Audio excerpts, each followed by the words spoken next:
There we go. There he is. Looking good, Din. Oh, hi, little Grogu. That is one hell of a cosplay, man. Right? That's Welcome, so good. welcome, everybody. Welcome to another episode of Darth Rage Reviews. What is my come in here? So my daughter is here. She wants to say hi. I'm dressed up. Hold on, get Morgan. I'm dressed up because I have to film a school video. She's dressed up for a school video, so I'm Brutus. come on in. They're doing the Brutus. Come down. There she is. I like the mustache. That's Very killer, nice. man. All right, I'll go away. Okay, bye-bye. Go away. It's like live. Now get out. Okay. Close the door behind you. All right, welcome everybody. Welcome to a wonderful weapon-free episode of Darth Rage Reviews. We will have, I heard no about that. No blasters in today's episode. So yes. Definitely not use the GUN word. No. Will not say that at all tonight. Again, I take it as a compliment that the prop, because I've shown said props in live streams before, but never been shut down for it. So I think it was the quality of my work has improved. So they thought it was real. That's how we do it. It was that That's realistic. how we do it. So we're going to start with introductions like we always do, and I'm going to slowly start to take this armor off. But first Take it all off, off, baby.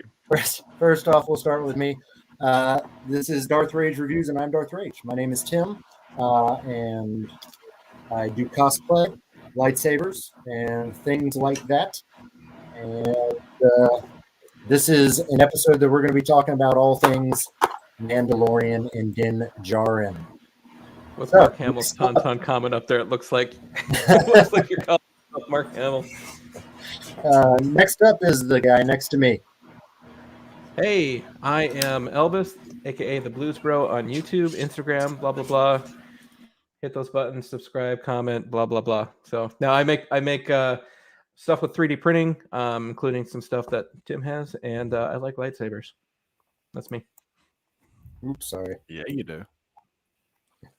Next up is going to be my good friend Sam from across the pond, the big pond. Evening, everyone. How are we? Sam here from Absolute Sabers. Go and give me a little follow on Instagram. And go and subscribe to everyone here. Obviously you're subscribed to Tim, but like Brian and Elvis, go and follow and subscribe to them too. Yeah, take your time, guys. Take your time. We'll be here for a while, so you guys can leave, go and hit the subscribe on every single one of these guys' pages, and come back. We'll be here. I promise.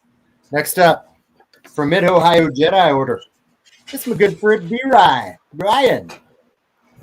How you doing, everybody? Hopefully you're all yes. I'm Wizard. I'm an easy target tonight. There you go. Y'all wizard. Oh yeah, I got so much to say about that. Just that. Just the wizard part. Yeah. How's everybody? I'm disheveled as normal. Also had just found out that we had a death in the family with the axolotls. So family pet. So I had a crying child. So I might step away for just 5 minutes, just real quick. But yes, I'm happy that I'm here, and I thank you very much for inviting me. Really excited to be on live again and to talk to you fine gentlemen. You fine, lovely gentlemen. If you need to go take care of a shoebox funeral or a Flushing funeral or something like that, by all means, please, that we understand. And again, we'll still be here. Well, I'm going to take 5, just real quick 5. Absolutely. Sounds good, man. Sorry to hear that, by the way. Oh, yeah. Thanks. So, guys, we are here really to just talk about, and I know you guys have already spent 3 hours talking about this on Sam's live stream earlier. Dropping the bucket, dude. There's a lot to say. But there is so much to say about this episode. There's still so much more to say about this. 3 hours doesn't cut it. I think we all heard, the musical cue at the end of the episode before this, and we all knew, they're teasing Mando's coming, Din Djarin's coming, and I think I kind of hoped for maybe like a little 5 minutes into the episode, here comes Mando to save the day somehow. But when he showed up right off the bat, I nearly shit my pants. I mean, Right out of the gate. I don't know who. I think I told one of you guys this. I was watching. My wife and I were watching, and there were several times I just kept reaching over and grabbing her thigh when something like when he first showed up. Boom, grabbed her thigh. When you see Beggar's Canyon, grab the thigh. When BD shows up on screen, and she's just finally had to tell me to stop. But there were such a fan service episode. So I guess we'll start. I do the same thing, only I'm like that meme from Once Upon a Time in Hollywood, when he's like and pointing at the TV like doing that. I do that. I so do that. And I even caught myself because I had woke up at 3:30 in the morning because I had to go to the bathroom or something. And I was like, well, you know what? I should just watch the episode. It came out a little bit ago. Let's just sit down and watch it. So I didn't plan to wake up and watch it, but I did. And that second you see him behind the plastic, you see the silhouette, and the way that you're like, well, obviously it's him. It is him, right? That's like as much time as it gives you just to ask yourself that quick little confused question, and then opens it up and it does the flute, the Mando noise when he opens the thing. And I'm just like, oh man, they just hit you with like an anticipation, a visual and a sound all at the same time. Like they built that moment up for such a quick throwaway moment. It's just like they put so much effort into it. I'm glad they did. They hit it so perfectly though. Like just everything, the anticipation, the lead, the build up, and then through the curtain, and then that little audio cue of that just associated with him and associated with that series, it was perfect, and everyone was like, yes. You know what else they did? Good. They set you up for buckle up. It's going to be like this the whole time. Like you basically knew right away, damn, they are not holding anything back. This is not a filler. This is not a Frog Lady episode. This is, we're going full on. There's some stuff happening here. Well, so technically, I made this point the other night. Technically, this is filler. Yeah, it is a Frog Lady. Mother effing filler. Like, but there's filler, and then there's filler. Like, because it's not the Book of Mandalorian. So technically, this is filler. But he is obviously, he plays an integral part and will play an integral part to the entire series. Plus, as well, don't forget, Disney do this all the time with Marvel. Yeah. When there's a new series due out, I mean, we are due to get season 3 of Mando next year. We haven't had anything since, a year ago? So, it's a little reminder of, oh, by the way, he's still here and you have this to look forward to, which I love the whole marketing aspect of that. Even though it is Book of Boba, we probably knew we were going to see Mando because obviously there was that crossover and he came back in that series. But to have an entire episode and just to see, now that he doesn't have Grogu, he's badass again, man. He's like, he was always badass, but he's not holding back. Cutting people in half. He's cutting people in half and chopping heads off. Okay, so let's talk right off the bat about that. The Darksaber question. So this, and the thing that they did with this episode is alleviating any of my fears that I would have had about what I'm about to talk about, because of Kanan. They explained the whole Bo being gifted the Darksaber being a curse. That answered all of that, because in the last season we were like, why the fuck didn't she just take that? She took it from Sabine Wren before. What's the big deal now? So they fixed that. So now he's the first person we've seen that has had trouble wielding the Darksaber. Moff Gideon had no trouble. Sabine Wren had no trouble. She did. Darth Maul had no trouble. Sabine did. Did she? Yeah, remember Sabine was like, it's heavier than I thought it was, and she had that whole scene where Kanan. But I've always kind of took that more as they were just better with a lightsaber than she was. I didn't really take it as it was fighting against her. Yeah, no. So her conversation about the Darksaber only enhanced, in my opinion, the Kanan focus your energy. So she's saying fight with the saber, not against it, and Kanan's saying focus your energy through it. So their conversations, their coaching was very similar, slightly different, but I think that the armorer's conversation with him about the Darksaber only helps tie everything together with the conversation Kanan was trying to help Sabine with it. Yeah, I agree. So do you, why is it fighting him then? Is it fighting him because he's not yet ready to take on that mantle of taking back Mandalore? Because I think that he ultimately could be the one, Do you think it's just because it's literally just that powerful? It's not even. It isn't even a lightsaber. It's the dark saber. He needs somebody to train him with. Who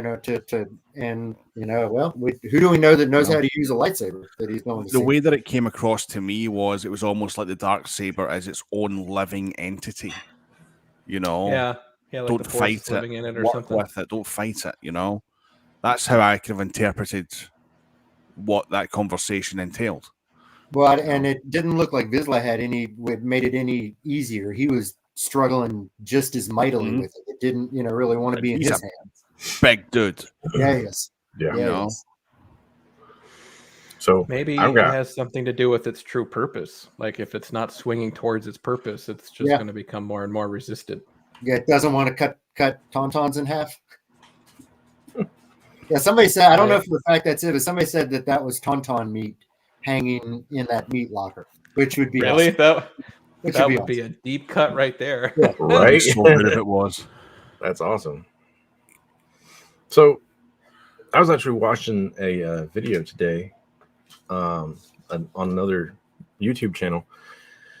I believe it was called Star Wars Fanatics or Star Wars Fanatic singular, because it's just one guy. And oh man, he laid the knowledge down. It was a good video. Do we know the name Rook Cast? Sounds familiar. It rings a bell. Was one of Bo-Katan's friends. Oh, and yeah. They were in the Death Watch together, and she ended up staying with Death Watch when Maul took over, and she had a gold helmet with little horns on it. Yeah. So I'm with you. So the armorer is part of old timey, Gar Saxon following Darth Maul follower. So yes, that's his name, Gar Saxon. Yeah. So like that was something that he said that like was like, oh, because everybody's been thinking about those horns on her helmet, like maybe they are maybe pretty that's molly. Well, yeah, now they've got a name to it. Like, oh, look at that. And also, she would have learned about the Darksaber from pre-Vizsla and Darth Maul and using the Darksaber. So that plays right into that. Yep. And she'd probably not like Bo-Katan. Yeah. So that would explain that as well. So here's the thing too. I myself, I'm both relieved that she kicked his ass out and he, revealed, because I'm not, it's a fucking cult and I'm not into it, but at the same time, his entire being is wrapped into this. And, I don't know what that does to him, but I'm kind of happy that he's, on his own, no longer Mandalorian, If there was anything that I didn't like about the episode, was like they showed the armor and I was like, yes. And then they showed Paz Vizsla and I was like, effing right, because I plan to build his armor. Yeah. Like I was hoping he's not dead. So I was super excited. Then immediately I was like, wait, why isn't he with Bo? Wait, why is he Mr. I don't take my helmet off again? Like, why is he with the cult again? Like, I felt resistant to it. Yeah. And He's didn't like like it. abused spouse. He's like, I just slip right back into what I know. Probably be cleared up at the start of season 3, I would imagine. Like, so here's the next question: do you think we see the Grogu thing in Boba, or is that going to be in Mandalorian? I think that's going to be in Mandalorian. I think this next episode, he's not in it. He's gone off to do the Grogu thing, and that's not shown until Mandalorian. and then he comes back in the finale to kick some ass. No, I think you're bang on with that. With his Yeah, fucking souped up M1 Starfighter. because that would explain his absence if he isn't in the next episode, and then he comes back for the grand finale. Yep. Yeah. With that badass N1 Starfighter. Yeah, that thing is it's a hot rod, man. Yeah. We'll get to that. We'll get to that, but I want to talk about this for a sec. So, I really hope it goes the way that you're thinking. The reason I'm worried is because of how many moments there were in this episode where nothing was kept to be special. It's just like bam, bam, bam, just going through all these things that you didn't expect. And I feel like they could keep doing it. Like, oh, you don't think Grogu's going to be here? Well, what do you think now? Like, well, like you said in Sam's live stream, you said, Robert Rodriguez said that whole thing, it's going to blow your mind. Was it after this episode? Or was it after the next? Or was it after, so we don't know what the fuck's coming. And it could be, they're just like, haha, you thought that was good. Here you go. Here you go. And another thing I thought was, is there any time jumps? Right? So technically from the last time we saw Boba to Fennec saying, I know where to look for muscle, like she just ran on over to Mos Eisley the next day and he happened to show up. Or how much time has gone between these things, and then add on the side mission he has to go see Grogu, because Grogu's obviously not on Tatooine, so he's that's it's going to take him more than a day to go get to Grogu and back. Well, and that was one of the videos I saw, and it may have been the one that you watched, Brian. But the guy was talking about, he's going to go see Luke, and Luke's training on the Forest Moon of Endor. He's training on the Forest Moon of Endor, and he's there. It shows him with Vader's melted helmet, so that kind of explains how Kylo ends up with it later. And there's just like even more. It's more of a Return of the Jedi love fest, whereas this was a Phantom Menace like this. This was all speculation, but I loved it. That would be a way to start season 3. Is another Luke sighting with Grogu. Yeah, end it the way or start it the way you ended off. That would be perfect. But would that take away from how special that episode was? I don't think so. No, I'm satisfied. Yeah, because it's still the mystery and the reveal, and I mean even now watching that episode, it's like I watched rushing the whole time. So let's say it's a small time jump and it starts with Mando getting back from seeing Grogu, right? So there's nothing, just he's back.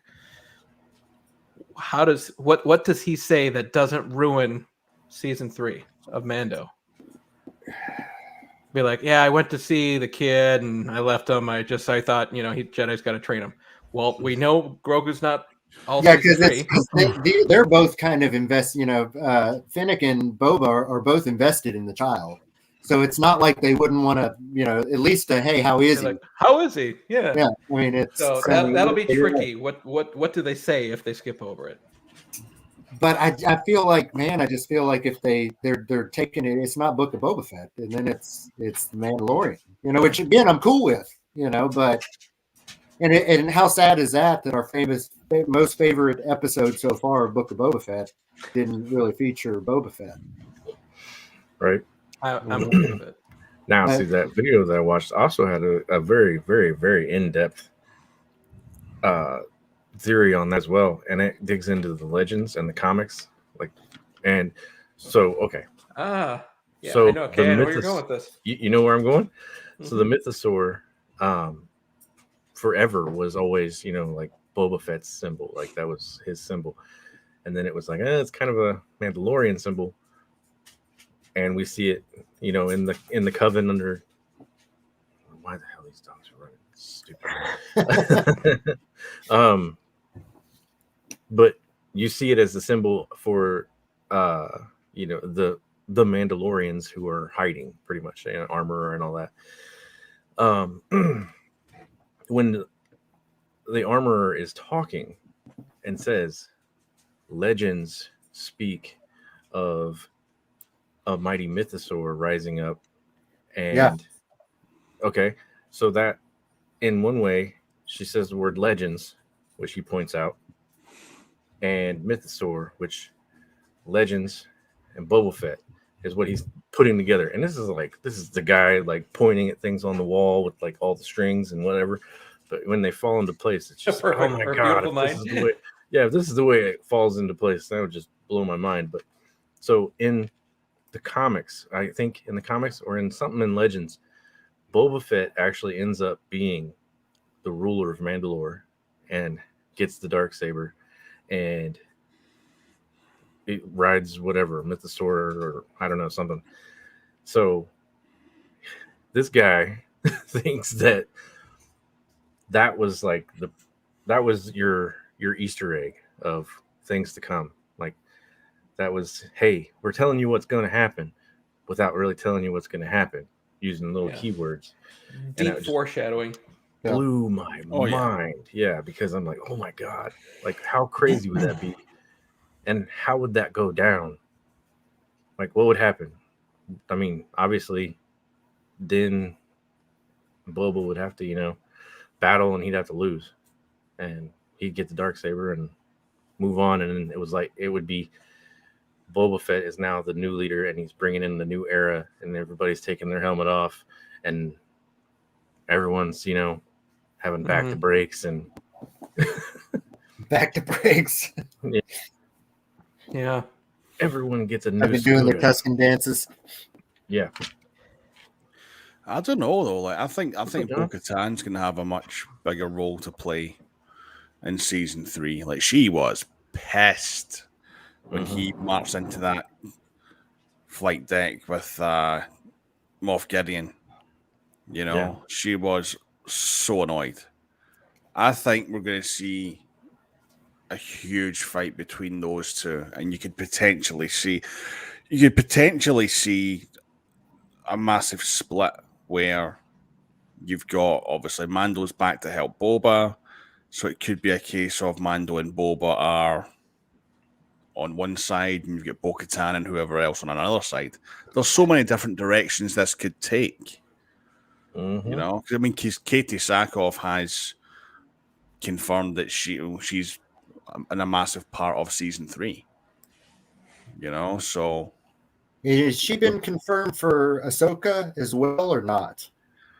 I don't know, because I saw that Hayden Christensen is in Ahsoka.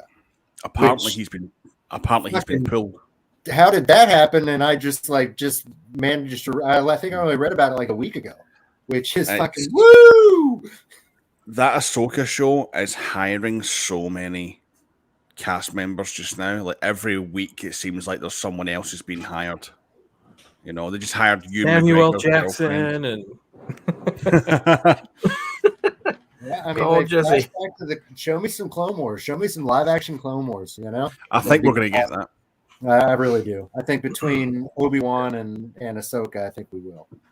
That's just that gets me. You know what? So I used to say, I hope we see, or I hope we don't see, and I feel like I've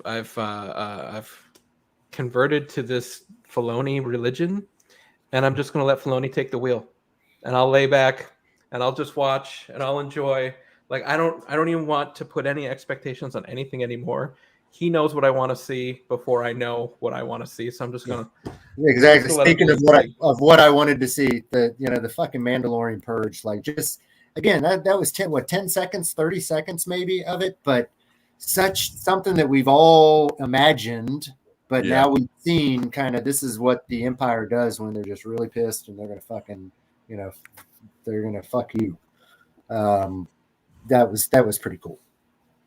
And it was such a throwaway, such just a minor piece of this. So there was one part of the Night of 1,000 Tears that I didn't like, and that was the Terminator moment. Terminator robots. So they had the KS robots that's out there. Yeah. So they had them, and they had the Imperial probe droids. Scout droids? Their probe droids were shining the lights. Yeah. So when I saw the scene, I mean, I thought Terminator immediately, and I thought, oh man, that's so cool. And it's a tieback. It's the only other time we've seen that droid. But wait, why aren't there no stormtroopers? And I saw one of those theory videos was because they used nuclear style bombs, and the And radiation would kill droids. the clone troopers, and that's why they sent droids down. I thought, all right, I mean, I'll buy it. But Yeah, that was just one that- thing. It was like a nuclear bomb going off. I was like, Yeah, Yeah. the nuclear part kind of pulled me out. It's like, oh, they're using yeah, it's nuclear too weapons. it's in too like Star our Wars? real world. Yeah. I don't want no real world in this. Star Wars. I suppose man, come on. they'll call it like a fusion bomb or something, right? But it's all the same. It's all the same stuff. They turned the planet glass, you know. So Going back real quick though to like the whole subject of seeing other characters appearing in different series. Again, Marvel have been doing it now for how many years? The whole crossover thing. I think that we've seen, like, let's go back to the kind of start of the kind of live action stuff. Mando, the Easter eggs we had in Mando. Now we've had Mando in Book of Boba. We had Ahsoka in Mando as well. Like every time this happens, it seems to set up for the next series that's coming out, like live action, and they drop stuff in there as well for the animated series too. So, like, what's the next series out after this? It's supposed to be Kenobi, yeah, it's Kenobi. right? We don't know when, but they say May-ish. It's supposed to be Although May 4th. It could be the Cassian Andor one because they've shot both of those. Both of those are recorded. Well, Andor's due for Word big leaks December. today, though, about a Oh, trailer. so that's December. Okay. Andor's due for December. Disney have moved all their Star Wars releases to a Wednesday. May 4th is a Wednesday this year. So that would be the perfect time to drop Kenobi. Yeah. Like, the perfect Oh, time. yeah. Hell yeah. Like, If the people can ultimate wait. live action series for Star Wars, the perfect time. When it comes to the likes of Ahsoka and Andor and all these, we're going to see crossover characters. Like, there's no doubt about it. We are going to get these crossover episodes and these kind of introductions, I just Do you don't think want we're them going to see to... a de-aged Rosario Dawson and Obi-Wan? Is that where you're going with this? No, I'm just saying it in general, though. Like, in general. I don't Yeah, think I we're do going to think see you will. Ahsoka and Kenobi. I mean, I think we'll see. I think we'll see some Clone Wars with all of them. Yeah, I think even yeah, I do. Could you imagine that, though, if you did? And two, I feel like we're going to get a whole lot of Rebels live action, which is really exciting too. And so they just, who was the one that they just cast a girl that some people are saying is going to be Hera. Sabine. No, they Mary- Yeah, I heard that. I heard that. Yep. but it's the Yeah, chick Mary that was in Elizabeth the Scott Pilgrim Saves the World. Yeah, Mary Elizabeth Winston. It's yes, Ewan yes. McGregor's girlfriend. And she That's would who be it is. awesome. Oh, that's his girlfriend in real life? Yeah.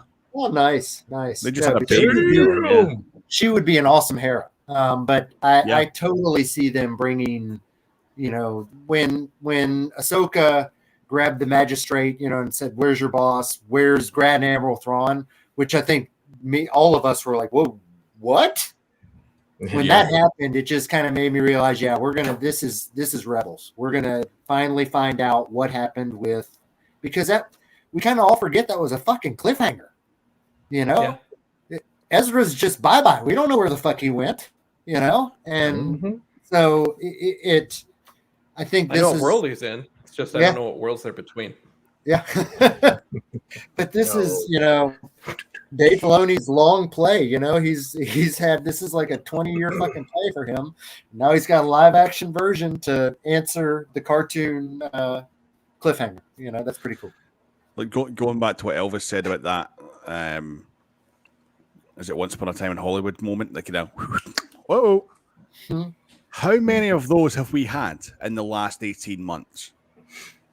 We've had Right. so many, even like, and sometimes I hate to say this, but even with Bad Batch, especially that first episode, Yeah. Yeah, Yeah, like that it's one, the young yeah, came the in. callbacks oh for my sure. god! Order And then it 66 was like, Yeah, there again. was a Yeah. decent amount of callbacks and Bad Batch, yeah. like I've never lost my shit so much in my life watching TV shows. I remember sitting on the couch the last episode of Mando season 1, and Gideon cuts himself out of that tie with the Darksaber, and I'm losing my fucking shit, right? And my mum's sitting next to me, who is a massive Star Wars fan. She's like, what? That's a funny lightsaber. I'm like, oh, you have no idea what this means. Like, I'm seeing Rebels. Like, you need to watch Rebels. It's a cartoon, but you need to watch it. You know? Did you? By the way, did you guys get people calling you up saying, "Hey, what's up with this Darksaber thing? Yeah. Why is it more powerful?" I got that, and I was like, "Well, you see, it goes back to the Clone Wars where you need to watch the Clone Wars cartoon. Vizsla had it, and then Darth Maul ends up with it, and then Sabine Wren in the show Rebels has it, and she kind of explains how you have to focus your energy through it, blah blah blah." And I give this whole answer to my buddy, and he's like, "Okay, yeah, I'm watching the Book of Boba." Like, that was his response. Like, he had no idea what to do with that information at all. Yeah, you remember how I told you need to go watch Clone Wars and you need to go watch Rebels? That was like 2 years ago, and people were like, "Go fucking watch Clone Wars and you need to go watch Rebels." So, thinking about the structure of, because, you know, a little speculation about what we've got in these last 2 episodes. If you look at the last season of Mando, and we were kind of talking about all these woo wow moments that we've had. You know, I think going into the last season of Mando, my focus was on seeing live action Ahsoka. And when that happened, you know, in what was it, episode 5, episode 6, I was like, wow. But then that became nowhere near my favorite part, because then it was the next episode or the episode after surpassed by fucking, here's Boba Fett doing what we've always wanted Boba Fett to do, you know, in live action. And then fuck you, Luke Skywalker. So I know, right? What do we have coming up? You know, because this is the same showrunner that's doing this. So not really. I mean, it's right, but it's the same ultimate showrunner that's doing this. So are they going to do that same kind of kick it up a notch, because we thought seeing Mando doing his Mando thing was the shit. What do we have coming up? Well, that's you're right. We just had our Ahsoka moment, and now we're about to get our Boba moment. Boba Fett's coming next, and then we get Luke. And how many people are saying online, saying like right now, "Oh, we won't see anyone. We won't see anyone." They won't do it. They forget. We had Ahsoka, Boba Fett, and Luke in the same series within 4 episodes of each other. Yes. They forget that. They will do it. They have got the cojones to do it, and they can pull it off. Yeah. It's. By the way, I just turned the comments on. So hi, Chris, Isaac, and John, and everyone else out there. I haven't been paying. Who's here? Woodruff here. John Woodruff. John's here. Chris, what's going on, man? Yeah, Chris. MP Sabers. That guy is cool. Good. I like him. Some good thoughts going on in the comments there too. Yeah, there is. Yeah, the television. You have to go Master Luke, not Padawan. Although get both, because the Padawan's on sale at one replica right now.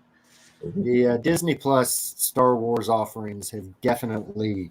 It's just. I think they've made Disney Plus, in my opinion. Oh, absolutely. You know, at first I was like, "Oh, well, they're going to do a show about a Mandalorian. Now I got to pay for Disney Plus," and Mandalorian alone is enough for Disney Plus. Absolutely. I mean, you throw in all this other stuff, and it's just, I don't know, it's amazing. It's amazing. Can I just say as well that the marketing this time around for Book of Boba has been insane. Like, I travel around the whole of Scotland with my job, and 3-4 weeks ago, 5 weeks ago, just before Boba came out, maybe like, let's just say the 2 to 3 weeks in the lead up. He's got the Kit Kats out. That's the wrong Kit Kats.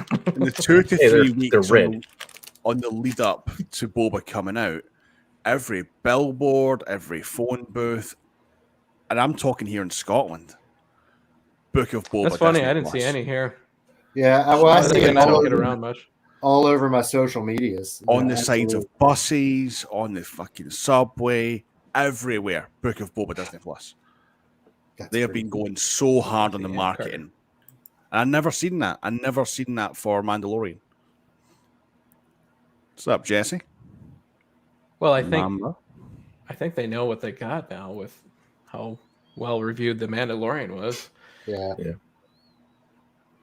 And I kind of feel like I think I saw an interview it was something with Ewan and Pedro Pascal, and basically it was before they had started shooting anything Mandalorian season 3, and he had mentioned that he'd already been back shooting, and then kind of did like, oh, I'm like not supposed to say that. So I guess it was this shit that he was shooting. But surprise. So let's talk his ride. Now that we're going into this, let's. My first thought, when I saw it is, how the fuck is he going to bounty hunt with this? And I think that maybe that's kind of showing us the direction of the show is he's no longer going to be a bounty hunter, because he straight up said that those words. You don't need that kind of ship. And so then it begs the question: they took the droid port out and put that little bitty space. What's the little bitty space for? Is it for a little bitty? A dog, co-pilot? Is it? That Nubian starfighter. That's like all I wanted to talk about tonight. So they basically took it and hot rodded it out, made it silver like his Razor Crest was, and that thing fucking it flies like it just the whole scene where the two X-wing pilots. So it's like, I guess that's the new cameo is the other X-wing pilot. You've got the Asian dude, and then the other X-wing pilot was Filoni in the Spider episode. This time it's the guy that was the stand-in for Luke. So that's something you got to watch too, is the other X-wing pilot. But that guy's like, he didn't fire up his light engines, and the guy's like, no, those are his sub-light engines. I think it's fucking bad. So, Blues, what do you want to say, Elvis? Just everything from the point of pulling the tarp off of it, just the way that they displayed it as an old beat-up car that needed to be fixed. They might as well have had a music montage of him, rolling underneath it on the, the greaser and putting everything together, and the fact that they even got the scoop coming out of the hood. It's just it's just insane. Makes no sense. And then you get the whole test ride through Beggar's Canyon doing the exact same turns as the pod race. Yes. It's Boon to Eve all over again. It's the Boon to Eve fucking course. And you see a Womp Rat in a Womp Rat there, right as he goes by. In Beggar's Canyon. All you need is a T-16, and it's just so many. I know, and you think about Luke and the T-16 flying around I like to pretend that I'm up in the stars, whatever, and then you come out of that scene and there's the kid looking at the starship playing through the window, waving to him, thinking about being a pilot someday kind of thing, to him getting pulled over by the space cops, to ending with that was Wizard. Oh my God, just the whole. But you forgot, right after he did the nod to the kid, then he flew off, and what maneuver did he do? He did a good trick. He started spinning. Spinning's a good trick, right? There's so many. It was a love story to Phantom Menace in so many little ways. You know? I love the slapstick kind of comedy. He was getting pulled over. That's just an everyday occurrence in orbit of Tatooine, two X-Wings for us, that's just proper kind of slapstick, kind of British humor as well. We read into that a bit more than what other people might. It's just it was great. It was an everyday occurrence in orbit of a planet. You can't be flying that close to a Star Cruiser. Come on. It was the way it was done was great. It was so good. Just the fact that he had to fly commercial, that was just it's just awesome. So many little things. I kept getting worried, with the Rancor, when Boba Fett was up on, really close to the Rancor. I kept getting these weird vibes, oh man, this Rancor's gonna eat him, and it's gonna be the book is over. And then same thoughts with the armorer and the whole coven when he was there, when Din was there and he was talking to him. I'm like, oh great, something's gonna happen, something really bad's gonna happen. Then I thought he's gonna be flying this starship and something really bad is going to happen, and he's going to end up, having. That's how he's going to end up going to Boba Fett. I need some help. I thought that was how it was going to end. I kept getting these like tense moments in the episode. Like, oh crap, what are they gonna do to him? But yeah, worked out. It was just nostalgic as fuck. Like, it can't be this good, right? It can't be this good. Yeah. No, it is. So that's, what about BD? Do you think that was BD1 or is it just a BD unit? It got a lot of screen time. It got a whole lot. He also did the same kind of little, after Lemon. the Womp Rat attacked him, the same Yeah. flickering that BD did in the game. BD changed has colors kind of the all same- the time in the game. Yep. And I just got it, and I started playing it, oh, and I watched the episode at work on my phone. Yeah. And I shouldn't have done that because it was amazing. But when I got home, I waited for both my girls to get back home from basketball and whatnot. And Nora, the little one, and I have been playing Jedi Fallen Order together. Like, I'll just let her play, and she'll go through, and then she'll die, and it's my turn. And so she saw BD and was like, "Oh, Dad!" I'm like, "Yep, yeah. that's right." So yeah, so exciting. I wouldn't mind if it was, but I feel like this will be one of those 10 years from now. There will be some comment and be like, "Oh, it confirmed that was BD1." Like, I think it'll be sly like that if they ever do confirm that it was. I think it was. Or if there's like a rumor about a live action like Fallen Cal Order. Kestis show, Justice, yeah. like, so I mean, the maybe dude If they that's, did that, or dude that even did the voice they modeled the character after him. So they got an actor that could play him. Do you think it could be possible? And hear me out on this one because it is a little bit fucking far fetched. We've seen that BD unit now on Tatooine. Do you think we could see Cal Kestis and Kenobi with BD1? Would that explain as that to would be an why awesome BD connection. is on Tatooine? Yes. I can't tell if Elvis just filled the cup or if he's like, it's a little far. I was thinking about this a couple of days ago. you're reaching, but man, it feels good the way you're reaching. The timeline Right? fit perfectly. The That's what she timeline said. fit perfectly and because then it could end with Cal Kestis. we already know dying that or whatever. there are going to be Inquisitors in Kenobi. Right. So like, Cal's, got he a could major- die, and then she could Inquisitor. get the droid from him. That would be. It could happen. Oh my god! And But maybe that's how that- she got the droid. She was dating the Jawa, and the Jawa But the stole it. real question is, though, that what he said? would they do that before we got Fallen Order 2? Because we're getting that this year. They've told us it's coming this year.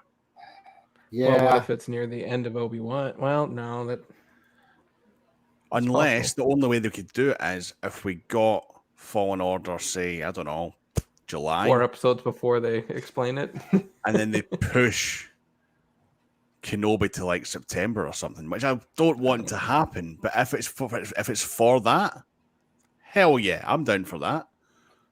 Oh, Elvis, you're getting gifts You're getting gifts from See what he the said. man. from the daddy. Man. That would Like be so physically cool. sending or like That'd be email? By the way, did anyone think it was funny what's her name? Is it Amy Sedaris. Kari? Yeah, Amy Sedaris. What's the girl's name in the show? It began with a P. Pelly. Pelly. Pelly. So when Pelly was like, they're really furry, or they're furry Yeah, than the you Jawas. expect. And then she goes, like she makes like a mouth move, and I'm like, oh, is this Star Put your Wars? mouth What just at. happened? Dank Farrik. Yep. Like, what the hell have you been doing with that Jawa? Put the Yeah, Jawa, step away from the Jawa. Right. What you pay him for? Yeah. Yeah, she's like, Oh you're god. gonna set the bar too high. Fucking so many things. So many things. Yeah, that piece that they got for Ike brought it up. That piece they got for Mando for the ship was the same piece that they used to block the compactor in A New Hope to keep Yeah. it from crashing. The little shit like that, man. I mean, they know what they're doing. They know what they're doing. Oh, there's so many callbacks, and the continuity and the accuracy is just phenomenal. You know, they've really started tying it together now with everything. You know, Like, it's just golden. What a time to be alive. Yeah, in Star That's Wars. what Jesse sent me, was that part the Jawas are carrying and a picture from the compactor. Yeah, that's it. Yeah, I thought that was pretty cool. In fact, one of those were also leaning up against a building in the Mandalorian on, I think it was on the planet with, what's his name? But yeah, I remember seeing that prop leaned up against one of the buildings in the show too.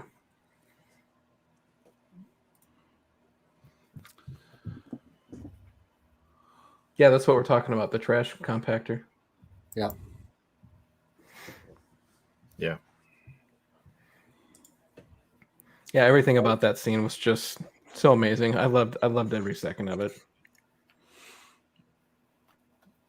I'm just thinking about it in my head right now. The whole episode, like, it was just friggin' epic. We're getting people sliced in half. We're getting N1 starfighters. You know, it's just like, you know, it's total fan service. Total fan service. Speculation for possible Mando season 3, just because they've gone into the creation of the Darksaber and who created it and how he was both a Mandalorian and a Jedi. Do you think there is any potential, any possibility that Din Djarin is force sensitive, that Luke finds that out and kind of Din becomes the second coming of a Jedi / Mandalorian, and that's when the Darksaber really starts to obey him? He then, goes back to Mandalore, finds that little spring that he needs to wash himself on, and brings everybody back together and saves the day. I don't the see next it. Jedi. I mean, it's possible. Yeah. Or is that just shitty if they make him a Jedi and I want him to go through all everybody's that got to be a crap. Jedi I want him to go through all Yeah, I that don't crap. know. Cleanse themselves in the waters of Lake Minnetonka, and they don't. then Lake back and be Minnetonka like- doesn't exist anymore, Prince. Sorry. I want him to go back. Does it? No, that's just what she said. This is the way. Yeah. Well, she said the wells underneath the mines of Mandalore, so deep down beneath the mines, maybe. Here's my biggest problem about that scene, though, is then basically she's like, "Okay, you showed your face, so you're no longer Mandalorian," and then she let him leave with the Beskar. He's not Mandalorian. He shouldn't have that Beskar. Reminds me a lot of church camp when you were outed for not being a virgin, and then you had to be born again a virgin and stuff. Yeah. It's a peek inside of Elvis's childhood. I was the naughty kid at church camp. Oh yeah, me too. I was the bad boy. Why Church do we camp. smell cigarettes? I don't know. So My mom smokes. Isaac brings up the big thing. I need to get a Darksaber now too. I was gonna try to have Elvis print me a tip for the Beskar spear, but I guess I don't need to do that now. Dude, someone put a meme up today on Instagram of the scene of the spear being melted, and I forget what song it was, but it was super sad song. And I watched it and I kind of teared up myself. I'm so sad that thing's gone, because that was cool. It really was cool. I was gonna say that. I still may make one. Yeah, no one's as sad as Jesse is. He bought one. Yeah, Jesse's got a signature from the governor or whoever that lady was. Oh, the magistrate. Magistrate. Yeah. I mean, That's cool, man. You gotta keep it just for that. I mean, other than it's a badass. Oh, I wouldn't. I mean, if I was in Jesse's shoes, I'd be fine with it. Right. These things. Yeah, just because all it's the only time. in one It's show still doesn't a mean anything. I mean, look at how badass many prop. Darth Vader sabers Carter has. Yeah. Right. Yeah, I was trying to get a Vader saber, but every website says C. Carter. Sweet. Right. Sold out. See Carter. That's why they have to keep changing it in every movie, is because Carter keeps buying them. It's different in every movie because Carter's got them all. That would be a really funny video to get Carter wanna- on green screen, just going like this, and place that into scenes of the movie like he stole his saber. Yep. That's awesome. I can just imagine Carter waking up every morning, opening up some drawer in his room, going, which one today? Yeah. Yes. So the did pipe you out. guys notice when she was tying up which I'm pretty sure she made The him chainmail. chainmail? Yeah. Do you notice Yeah. when she was tying it up that looked like his head? Yeah. It was just fucking God, so many. Just Easter eggs, man. Easter eggs everywhere. On top of Easter eggs, on top of Easter A eggs. video I watched today, someone pointed out that when he's on the Star Cruiser and he holds up the little Yoda, wrapped up hanky, that it plays Yoda's theme from Mandalorian at that moment. And I didn't catch it because it's, pretty subtle. But if you go back and listen, when it shows that little head, it does play Baby Yoda's theme from The Mandalorian. You watching Screen Crush?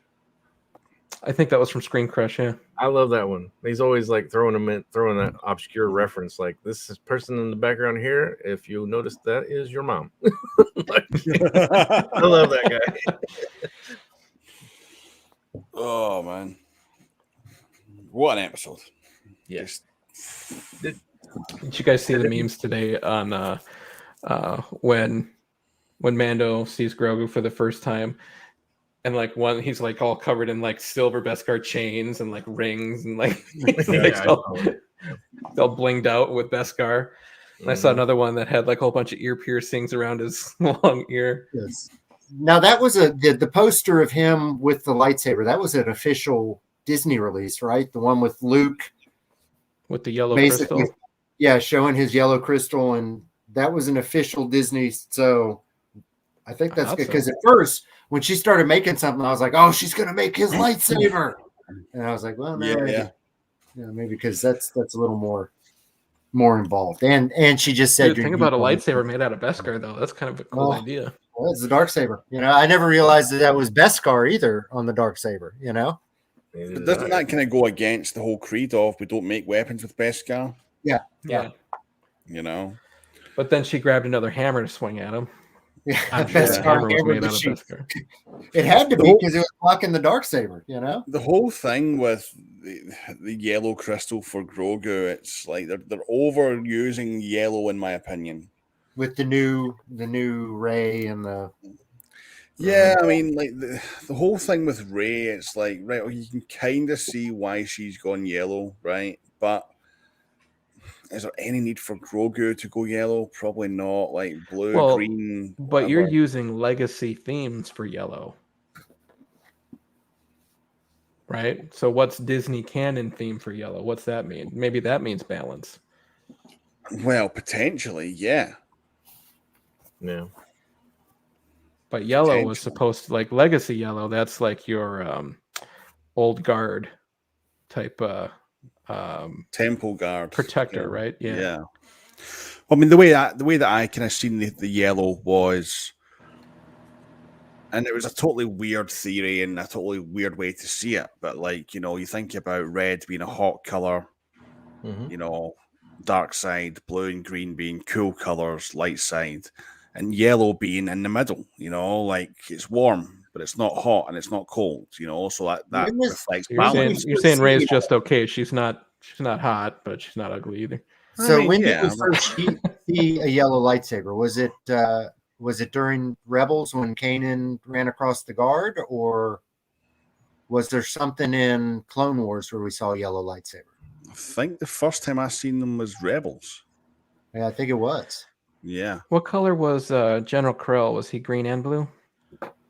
Yeah.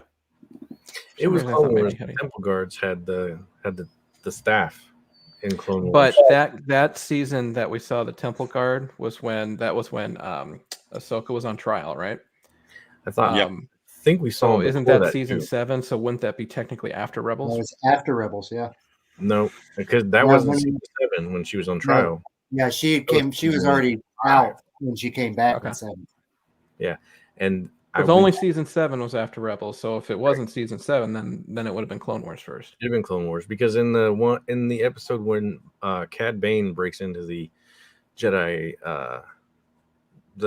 Temple to get a holocron, the guards are after him and they've got the yellow stabs. So it was definitely Clone Wars officially. Which I mean, Sam's nerd was so convinced that it was going to be a ball that they're making out of the Beskar. I'm like, just a little. I could see that, the little force ball that he played with. yeah. I thought for sure he was going to find that in the wreckage of the Razor Crest because I thought it was also Beskar. Didn't he? I thought he did find it. Yeah, Did he picked find it up that and put it piece in his too? sack. Like the one thing he Yeah. was able to find. He like picked up a piece of Wanted to debris. go And back Yeah, was that's like, the one "Oh, thing that yeah. he found. Look at there. And, there it is then. Yeah. Oh, that's right. And I thought he was going to give it to him, and he never did. But he needs to give it to him, and Grogu needs to put it on the bottom of his fucking lightsaber. Well, I mean, he was rolling out with R2D2, getting in the elevator. What was he going to be like? Oh, wait, hold on. I got something for Hold you. up, man. Got this right here. Catch.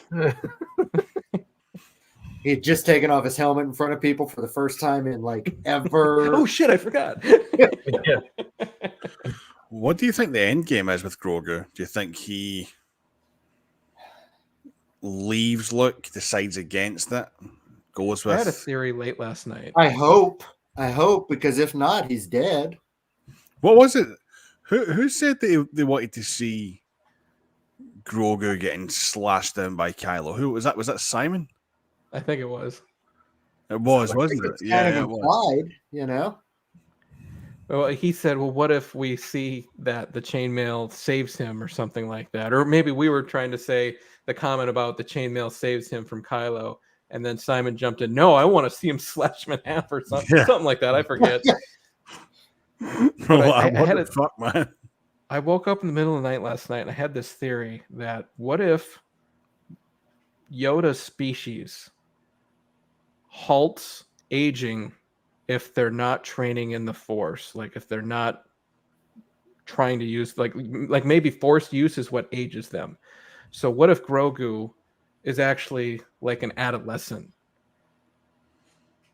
I mean, they're gonna have to go through some baby Yoda stuff to get there, some toddler Yoda Yeah. stuff. But what if he grows to be like Yoda size quickly versus thinking it has to take a few hundred years so none of the characters could be seen with him that we see today? It's an interesting theory. Or I don't know if I something. like Like toddler maybe Luke if he eats Yoda. Wheaties, he ages faster or something, like just I don't know anything. if I'd like toddler Yoda as much as baby Yoda, Give him a rare candy. Yeah. Although it worked for Groot. I liked it for Groot, so Yeah. Toddler Yoda would just be like saying no all the time. Like, no, no, come here, no. See that red wire? Put that where the blue one was. No. no. Like, Yeah. that's all I get out of my toddler. That's it. No. I Unless am you- Groot. That's- Language. That would explain why Yoda went from 19 years from looking like Revenge of the Sith Yoda to Muppet Yoda in Empire, like because Yeah. he looked like he'd seen some hard times. So Well, then Maybe- remember the maybe- first puppet they used before they So- redigitized him in the Phantom Menace. Like he was young stud Yoda. Yeah. If there's Well, I such mean, a you thing. try living in a swamp for 20 years and see what it fucking does to you. Like, Yeah, it's better than Yeah. a desert because look what that did to Obi-Wan. Because look what happened to Bo-Katan in that time, and look what happened to Obi-Wan in that time. And they're the twin sons of Tatooine. That'll you put know where Bo-Katan has been it's far too much UV. basking in the lakes Well, of. somebody actually brought Lake this up. Minnetonka. Somebody brought this up. Space travel would really affect the way that you age. Traveling the speed of light for long time periods would make you basically essentially age much slower than other people. So that could explain the different aging of, because people are kind of confused. They don't know how old Bo-Katan was in Clone Wars. But even if she was a teenager, she's looking Well- good for 50, 60. I mean, at any point, does it Word. say Mandalorians age the same as everyone else? That's true. They're born on a different planet, so they are a different. I mean, not to throw a Star Trek reference in there, but like, what's his face, the Leonard Nimoy character, They could be Romulans or Vulcans. Spock. Yeah, Spock. So Spock was what 250 or something like that, and Yeah. the rest of them were all, 30. So I mean, Is there at any point have we established Mandalorians don't age a certain way? I don't know. I mean, other than Boba, we saw him turn from a child to an adult, but he's still around too. So, but that could be because and he's not from Mandalorian stock. You know, his dad was true, a right? You know, he's a perfect clone match of his father, but his father was a foundling. What was Obi's girlfriend's name? Satine, maybe? Yep. Yeah. Like Satine, when we saw her with Obi-Wan in his younger days versus Obi-Wan now, like, I wonder if she looks exactly the same. Like, maybe she hasn't really aged. But I feel like she seemed like an older woman in Clone Wars, so I don't know. Hey.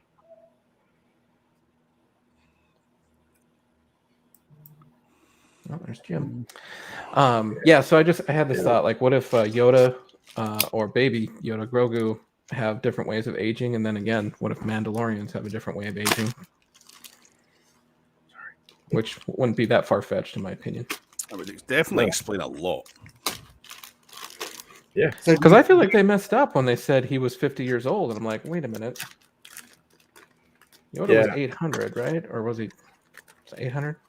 800. 900, yeah. I thought it was 492 years. I don't know why I've got that. I thought he said to Luke, see what you look like when you're 800 years old or something like that. I forget what the number was, but 900. 900 years old, you reach. Look as good, you will not. Yep. You know, something like that. Something like that. Yeah, he's an old fucker. He's an old fucker. Yeah. So old enough to be in that video game they're making. The Darksaber, because it seems like he does. You know, even though the Darksaber doesn't really vibe with him right now, it seems like he wants it, but I don't know if he wants it for what it's meant for. You know, what do you guys think? Does he want to rule Mandalore? Wants to slice motherfuckers in half. Tauntaun meat. I don't think he wants it at all. I think he'd gladly give it to Bo if he could. I think he's just been lumped with it, and he's like, well, I can't give it away, so I'll just keep it. I'm kind of with Jim, though. I want to see a training session. Yeah, I do too. That would be cool. And you know, that's what he's fighting against it. And do we know anybody that he has met that knows how to? We know two characters that he's met that knows how to wield a lightsaber, and it's Ahsoka and Luke. And we know he's going to see Grogu. So I think it's a very fair assumption to think that Luke is going to train him somehow, because I think Luke would be hella interested in this weapon. You know? Yeah. I mean, does Luke even know what the Darksaber is? Not that I'm aware of in canon. You know, I there's no reason. I don't know when Luke became the historian, if that was before Jedi or after Jedi. Because we know he's got those books, but we don't know when or where or how. You know, he got them from a temple somewhere, but we don't know when. So yeah, because between Empire, when he's got the blue lightsaber, loses the hand. He breaks into a Jedi temple and he gets the yellow lightsaber before he has his green one. So he could have gotten the books there, but it doesn't really matter. He could have been a historian after having Grogu as well. He could have got him from Obi-Wan's hut when he made his green lightsaber. Or have you guys played Battlefront 2, like story mode? Yes. Yeah. Because, well, you should, Elvis.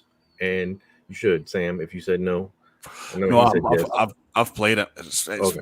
Awesome. Yeah.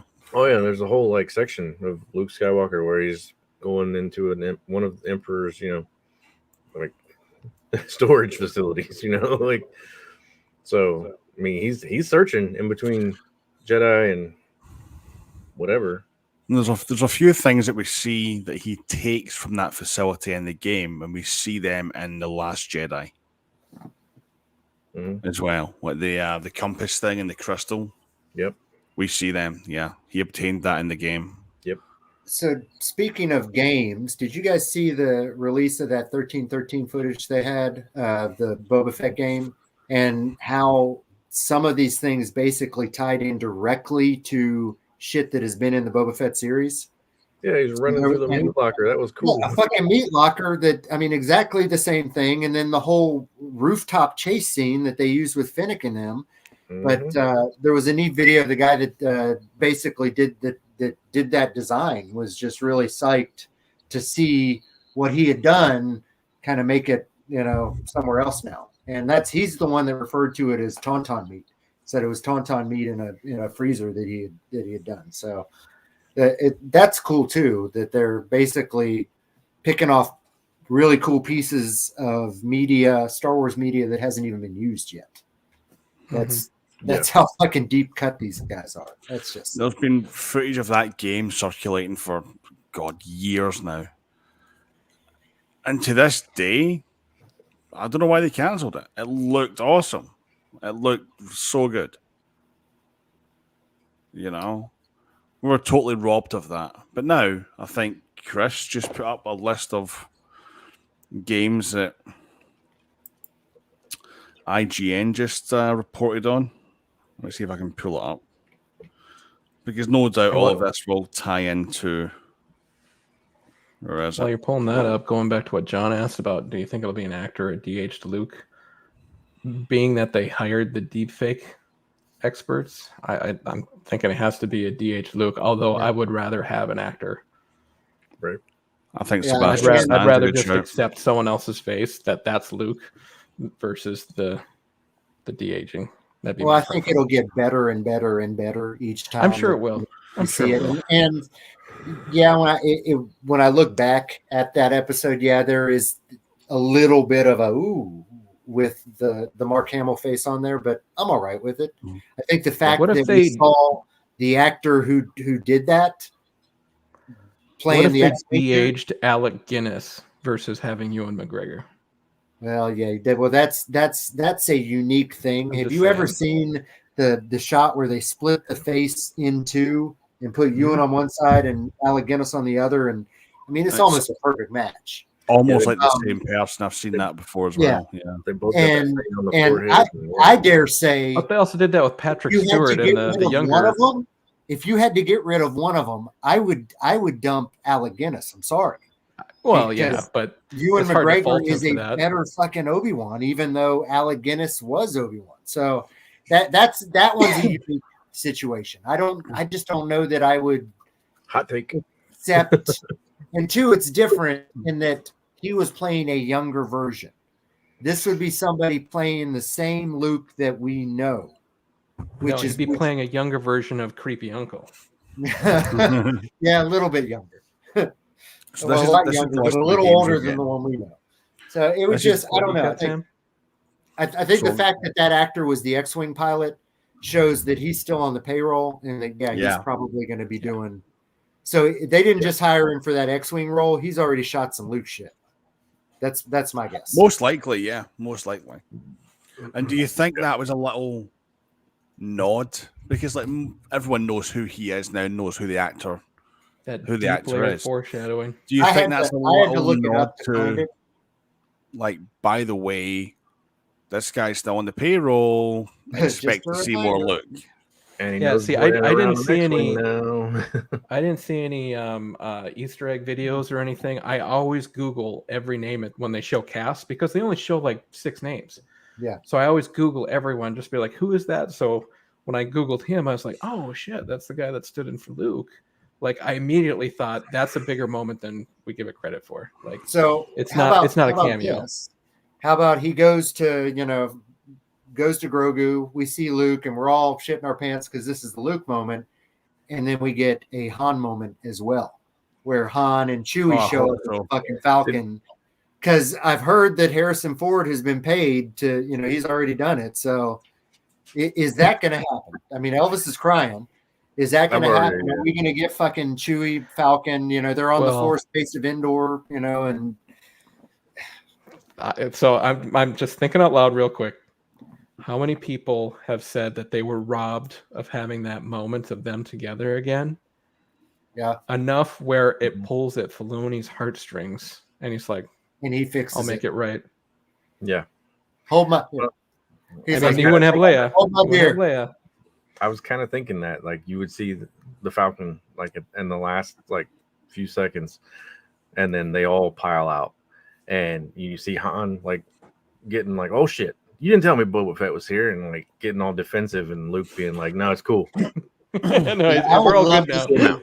Settle I down. would love to see Han and Boba Fett kind of cool. He's like, you know, sorry about because- that carbonite thing.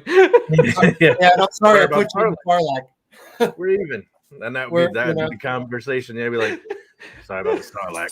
Sorry about That's the funny. carbonite." Sorry for freezing you. Sorry for knocking you in the Sarlacc. Yeah, Fist bump, and they're done. yeah. That's the thing though. Like with the Rebel Alliance or the New Republic get involved in that sort of thing, probably not.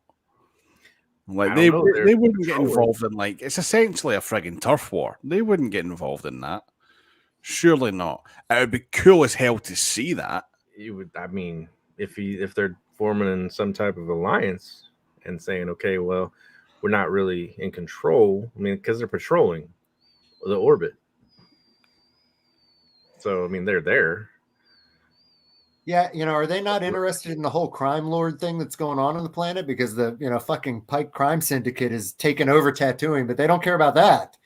They do care about you joyriding around the fucking Boeing airliner. Yeah. Well, you've seen those cop shows where you got the rogue cop, the rookie cop who's trying to bust this little rink, and they're like, "You stupid son of a bitch, we had them tied to the big dogs," and they're like, "No, you wait, we gotta get Sting, we got a plan. You just fucked the whole plan up. 8 years down the toilet." Wasn't that part of Point Break? Probably. Yeah, Anthony Kiedis was undercover with no. Keanu Reeves. Yeah.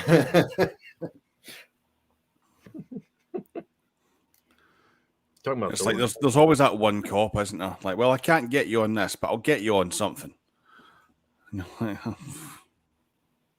Yes, sir.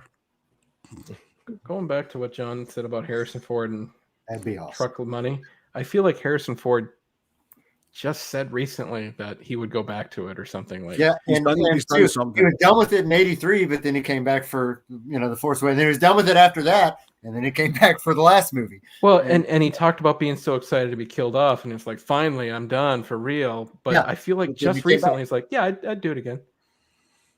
He's done something. It was confirmed that he has done something. As to what he's done, we don't know, but he has done something.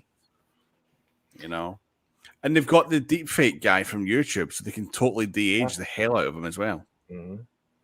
Not that So he needs apparently that they were silver de-aging fox. him for Indy. So I mean, you're already doing it. Yeah. And no, John, I don't think we'll see Alden Ehrenreich unless he comes back in like a passerby scene, and I don't know. I don't even know what. What about Crimson Dawn? Do you think we'll see any Crimson Dawn? Because at the beginning, I really felt like that was the direction they were heading, and now I could be kind of, it would kind of come out of left field. I feel like, but this is a criminal syndicate. It feels like you could see Quira and Crimson Dawn very easily. Well, here's the thing. The Kira thing has been gaining some traction, and the actress who plays her done an interview, and I can't remember where it was. But she said that she would just wrapped up filming something over in California, and that was right around the time when they were wrapping up Book of Boba. Because there's only one studio in California, like. Yeah, They've but what else? built they've got 3 of those now. 3 of the 360 fucking, because they shoot this. Oh, I'm on just saying everything gets 360 filmed in thing. California. So I mean, Yeah, but what has she been in though since she done Solo? Nothing. I don't know. Yeah, that there was something where her boyfriend was dead. Like it was a Christmas movie. That was it. Yeah, And, exactly. and Maul, pre-Crimson Dawn, Maul had a connection with the Pikes Mm-hmm. Yeah. from Clone Wars, Yep. if I'm not mistaken. But that was prior to Crimson Dawn. So I don't know comics on Crimson Dawn. Maybe Carter, if you're still listening, but did Crimson Dawn have a connection with Pikes that we know about from comic books or anything? Not that that makes it canon, but it would be good to know because they seem to follow some of the comics. On top of that as well, look at the shape of the mayor's seat. It is Yeah, it's It's the Yeah. fucking Crimson Dawn I symbol. forwarded that on my Instagram story. I That, was like, the oh, shadow man. on the floor. Yeah. That's saying it's the Crimson Dawn symbol. You know, And we it's keep all of on seeing that Crimson Dawn symbol creeping up in random places. Boba Fett's know? throne is just upside down. it. You know, Crimson Dawn. yeah. So it's like it's the contrast of everything. Yeah. I think there's a good possibility that number one, it could come to light that it is Crimson Dawn that's behind everything, even in control of the Pikes. And number two, I totally think this is heading in the direction for a second season. Oh, yeah. I think so too. A lot of people don't think it is. A lot of people think it's one and done, but the way it's heading just now, it's totally heading for a second season. Even if it's not, which I agree with you, because I feel like this season is a setup to him running things. But even if it's not, I feel like the Marvel universe that they've created, you're going to see that even if there is no more Book of Boba Fett, he'll show up in Ahsoka, he'll show up in Mandalorian, they'll be visiting this all the time. Mando will for sure. Yeah, it's just, the fact that he's going to be like the he was going to work the for Deadpool free, of Star Wars. He's just like, what? It's for Boba. All right, tell him it's on the house. That's just cool. I mean, if Book of Boba was a one and done, I would be fine with that because it's complete bonus material that we've had. Like, no one seen that coming at the end of Mando season 2. No, and it fleshed out the Tusken Raiders like nobody would have, understood. And I think that when we look back at, this after the show's over, the Tusken Raider part, which at first I was just kind of like, about, but when I go back and rewatch those episodes, I like the flashbacks better than the present day stuff. That's just me personally. And it really gave them that Native American of the Star Wars universe kind of feel. These guys are a misunderstood warrior class, culture. And I really dig that. And I think that goes a long way. Him being ingrained in that goes a long way to kind of show the change from this merciless bounty hunter that we knew from Empire and Return of the Jedi to what we see now, which is kind of more of a kumbaya Boba. And, Fennec said, living with the Tuskens made you soft. And he said, no, it's made me stronger because we got to have a plan. We've got to have people in order to survive. And so I think, again, even if there's no other show, that Mando's one of his people, and they're going to be back in. And the scenes with him and Bo were just too good together. I'd love to see them back together.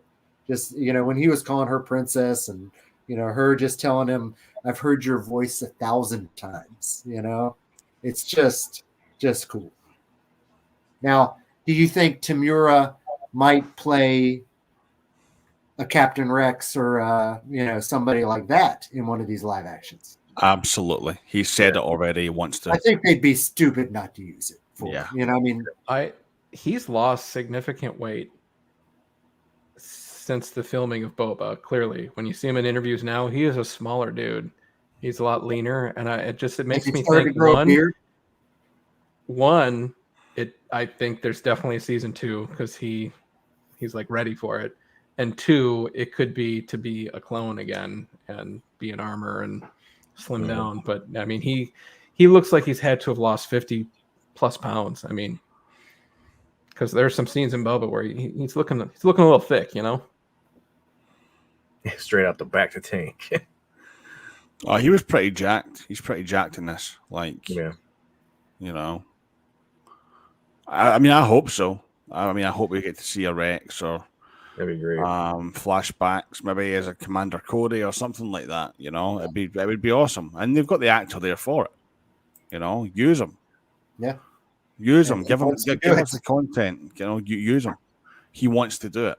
Yeah. I feel like you're gonna have to bring him in to do like Captain Rex and stuff because we all know where it's going. We all know, right? Yeah. Yeah. I mean, it's going right here. It's going right there. That bad motherfucker right there. And that right, Jesse. That's where it's going. Boba Fett's dead. Is Rex still alive at the end of Rebels? Yes, because I think Rex. Jedi It's been is. confirmed that Rex was actually in the Battle of Endor. Yeah. Yep. So he is alive in this period. Mm-hmm. So there was a or character. he'll be in Ahsoka then. Yeah, that's what we're thinking. I hope so. Yeah, very, very possible. Very possible. How amazing would it be to see that in live action? Oh yeah, As long as Because he grows those- the white beard and those- everything like he had in Rebels. yeah. He's got to have it. Go Those there. two there was characters an have extra. such- There was an extra in Return of the Jedi that basically resembled. You can look it up online. Resembled that. He's got a big white beard, and fans kind of said, "Oh, that's Rex. That's Rex," and they finally basically said, "Okay, yeah, that is Rex." So Captain Rex at that time still. So if he comes back, he will absolutely have the beard. I mean, So like, yeah, George thought about this guy named Rex, and he'll write a whole story that'll Yeah. the whole story though with Rex and Ahsoka, like it's one of my favorite relationships and friendships in the whole saga of everything. You know, they friggin' adore each other. You know, Well, yeah, because they set that arc really nice with the experience from something from experience versus rank or something. What was the thing he said to Ahsoka at the beginning of the Clone Wars movie, and then they finished oh it? yeah, oh what was that line?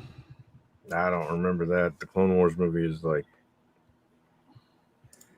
There was a line where basically he says they follow experience, not rank or something. Yeah, you might have the rank, but I have the experience or something along those. Yeah.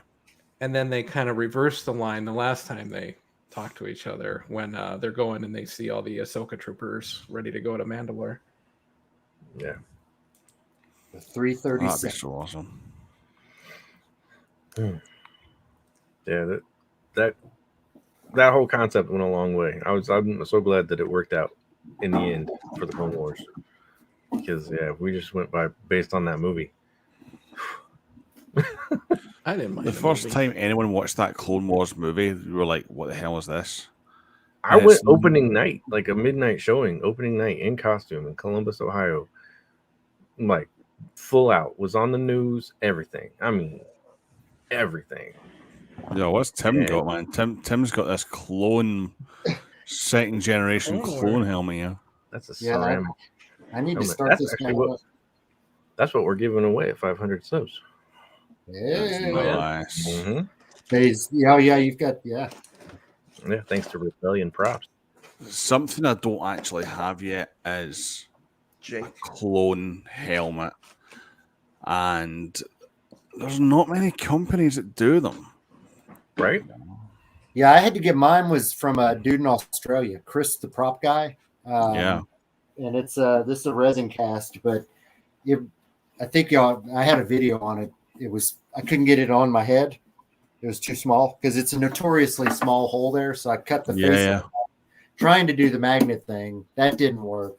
But when I reattached it, there was just enough space to where I could get it on. But I literally had to squeeze like that. Yeah. And you can't see shit in this one. This is by far the least visibility of any bucket that I have. I mean, I think Blake had the one at the back where he pops it off at the back and he can get it on do with it the too, like magnet. right along the seam here. There's a really easy place to do it, but I tried to line it up. I just couldn't get anywhere near straight. I couldn't figure out how to do it. I'm not skilled enough to do that. So, but I put it back together and it looks fine. Oh, it looks epic, man, but look killer when it's painted. Yeah. You know, I haven't decided if I'm going to go 501st or 332nd because I do like that Ahsoka look on it. But I may just get another helmet and do both of them because the bodies are the same. Oh yeah, just do that. Yeah, why not? I really Why think those phase ones. It's just fucking money. The phase 1 helmets are pretty sick. Actually, I have to admit, I'll do like the phase 1 helmets. I do not like the phase 1 helmets. They look too much like a Mandalorian for me. I like these because they look more like a stormtrooper. I like the Rocketeer fin. Yeah, they got that. They got the mohawk. Yeah. But I like the fact that they kind of blend between the two of them. You go from kind of a Mandalorian into a stormtrooper between the two of them. It's just really cool. Yeah. Yeah, It's always one thing is progression. I like to see progression. Mhm. Like how this happens, how that happens, how this became that, you know? right. Well, on the cosplay side of things, I know that people were just like every episode of The Mandalorian in the first season, his fucking armor changed. So there were people that were trying to make the armor, and then it's like, well, fuck, now I got to get a new, this, and now he's changed this. Then he went to the full on Beskar. He goes, yeah, I got that. Oh, now I need a fucking jetpack. And when you do the jetpack, then your butt's exposed, and you realize there's armor back there. And then okay, I finally got the Beskar spear. Oh, well, I don't fucking need that anymore, but now I know I need a dark saber, so this is the worst show for cosplayers because they're constantly, you just pick an era and you live in that. Yeah. If Same anyone thing with wants- Iron Man's. How many different Iron Man costumes are? You just Mark Oh, 43. dude, don't even. I've got a Mark 7 Iron Man helmet. It's still at my mom's place. Have y'all seen those the animated ones they have? I've seen them pop up on my Yo, they feed. look so sick. Yeah. Like, hey, Jarvis, open the mask and it just goes. Yeah, those Mark 4s or Mark 5s. I forget what those are, but that's a silver suitcase one. Yeah, that's so cool. So where can you get a good Mando helmet? My Mando helmet it's the Hasbro one, man. So this is the Hasbro exact same one. And I would recommend every single one of the Hasbro Mando helmets, the Boba Fett, the Death Watch, and this one. Super cool, super comfortable, like between $100-$120. And it's Adam, I don't know if it was Adam Savage. Somebody had a video that basically compared this, side by side with the like $4,000 one. And he's like, I can't believe how good this is. Tell them apart. Size wise, look wise, this is a good helmet. It's like $100. The Hasbro ones for display, all of them are really good, but these Fett helmets that they've done, and the Mando helmets they've done are really, really good. The Fett helmet, I've got a bit of an issue with fitment. It just moves around too much because it's bigger. But the Mando one just fits on great, stays on. It actually moves with your head and doesn't jiggle around like a friggin' bobblehead. Yeah, I still don't like the inside, that little construction helmet thing. I'm going to just get some padding to put in here because you really do want it to sit tight. If I was to turn my head real quick, then there would be that jiggle on it. Yeah. Nerd dad, Chris, he got some motorcycle helmet pads from Amazon for $9.99 and put that in there. Isaac, if you're looking for like a really, really nice, like shiny one, like the show, like Hasbro one for what, 100 or 120, those are cool. But you can also check out JSINprops.com. It might be jasonprops.com. So he's based in Vegas, and that's the one that Jesse Kyberphonic has. So he does Alumiluster and all that. So I mean, it's a hard resin cast prop with Alumiluster on it, just like the show. So I mean, it's very nice. I think they're 400. Super nice. I watch his videos every day of him painting Alumiluster, and it turns me on. It's like, God damn, that looks good. Have you started painting anything yet with it? So I have done one gloss black on a Mandalorian helmet. Have I showed you that picture? No, you haven't. See if I can find it real quick. Yeah, here we go. So I'll try zooming in. Spectre X got the quote for us. In my book, that's the line. Thank you, Spectre. So, oh yes.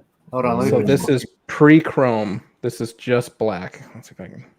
So that's black. Did you put a gloss on there, like a clear coat on there before, or is that just the gloss? So this is black with hot rod gloss over it. Wow. That's awesome. And you can see me holding the phone, taking a picture of it, and the door behind me in the garage. Oh, but was that a rattle can, or did you use your airbrush for that? This one was rattle can. No, this one was airbrush. My Darth Vader helmet, which a video will come out real quick on that. Just starting to work on it now. So the Darth Vader helmet I did with rattle can black and 2K clear. And then this helmet I did with the airbrush black and 2K clear. Two different worlds. I mean, with zero effort into that helmet, I have like this jet black, slick black look to it. And then I'll put the Duralumin on it to make it chrome, and I haven't done that yet. But I got that far, and that helmet's like this big. It's one of my little helmets for the stuffed animals I did for my daughter. Yeah. So I got that far, and I was like, maybe I'll wait. Maybe I'll wait to do a big one. I want to do the big one. Yeah. Man, you're getting me all excited.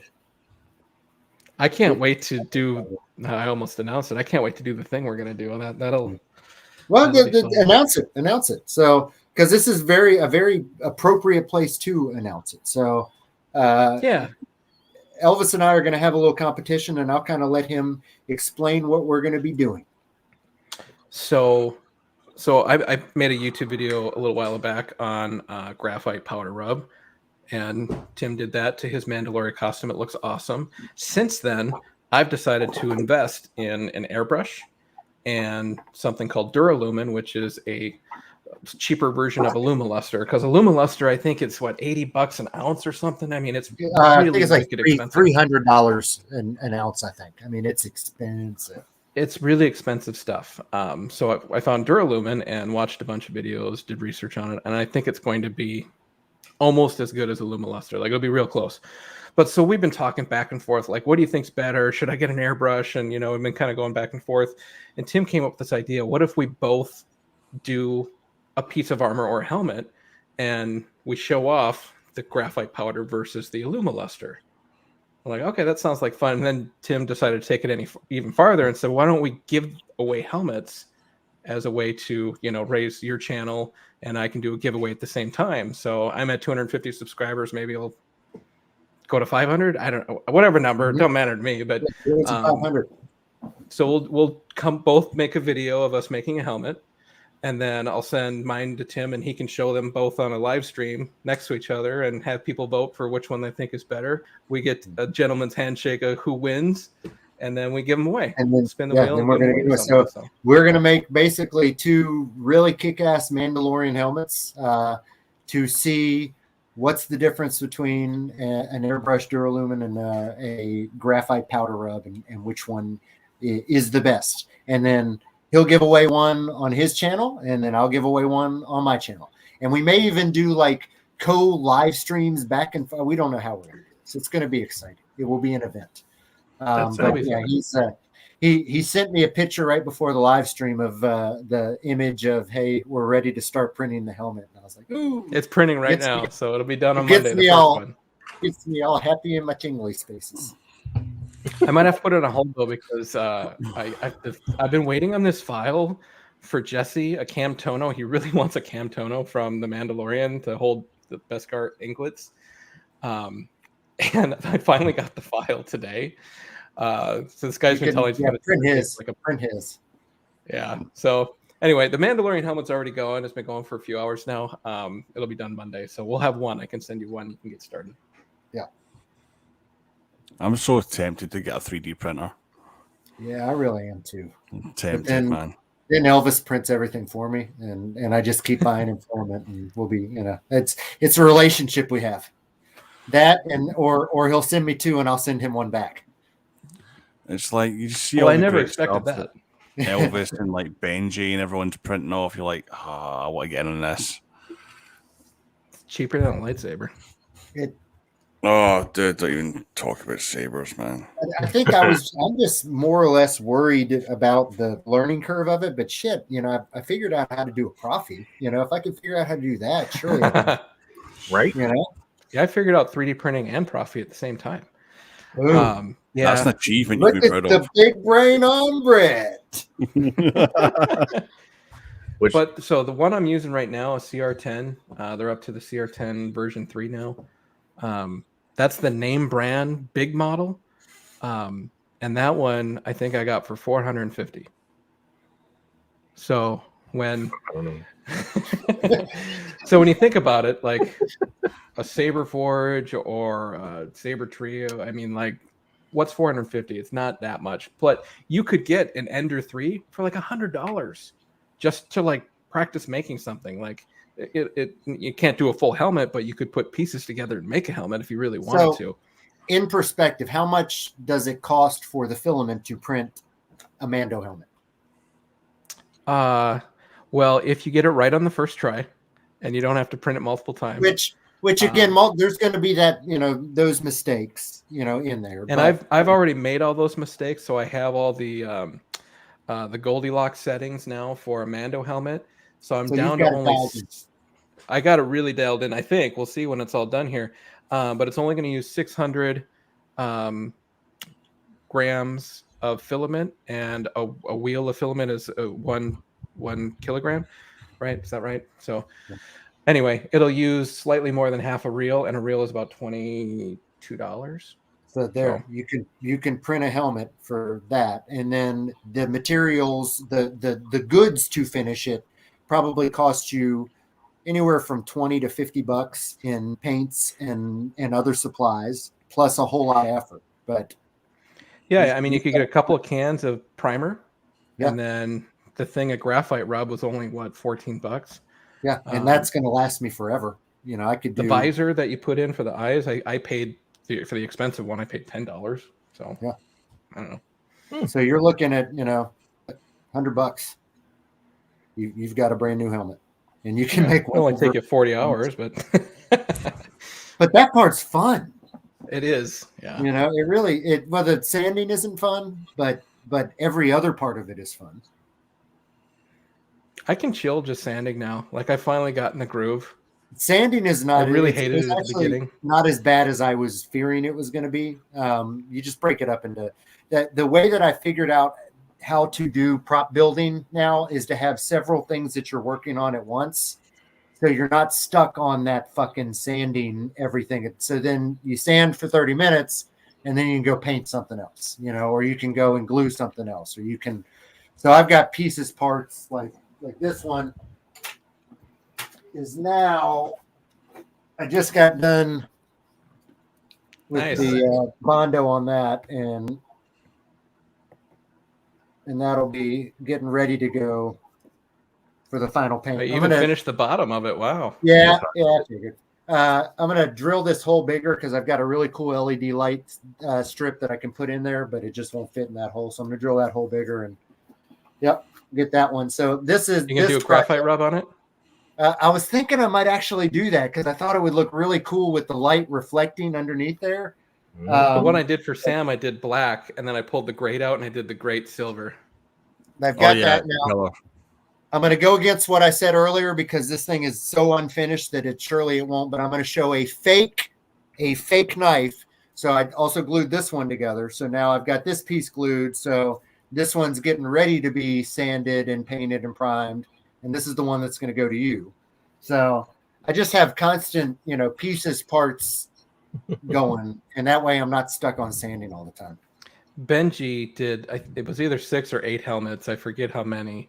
And he did the prime and sand step on them all at the same time. And I was like, dude, you messed up. Because he basically said, I don't want to go back to working on these. Like, I'm just so sick of it. I was like, there was, when I did that for part of the Mando thing, right after I did the resin, the fiberglass resin over everything, I decided to sand it all. And it was like about 3 hours of straight sanding. And about halfway through, I took the mask off. And I was like, at the end of it, I felt like I had been in a concentration camp. I mean, I was I'm sure coughing. you had a pretty bad headache. Yeah, I had a huge headache. And I'm complaining to my wife. I'm like, I don't know where this fucking came from. And meanwhile, I'm sitting in the garage just inhaling plastic, basically, for 2 hours. So, yeah, I learned early on that, you got to break that shit up. All right, so there's been some comments. Isaac, what'd you buy? We want to know. Don't do it. Don't do it. Jesse, don't do it. Don't do it, man. Come on, man. I think Jesse did it in the last one. So we only had like 2 people watching, and Jesse was one. Pretty sure. Yep. Bastard. I got 2. By the way, it had nothing to do with us using the GUN word 20 times. I went back and appealed that and said, look, this is clearly not a reel. It's a prop. It was plastic. This is a fake blaster, and they came They're back like, and they're like, yeah, no, you completely violated our policy. You can't show one of those live. You can clearly, if you're watching the stream, you understand. Like you're talking about printing it, and Yes, look, yeah, this is resin, and this glue and this piece right here together, and by appealing The it, you funny didn't end part up with like behind an the scenes official is- strike, did you? No, they said that everything's cool, everything's kosher. Just they just made it go away. But I'm sitting here, we're talking, and Elvis is like, I don't want to be the bearer of bad news, but I don't think we're live anymore, dude.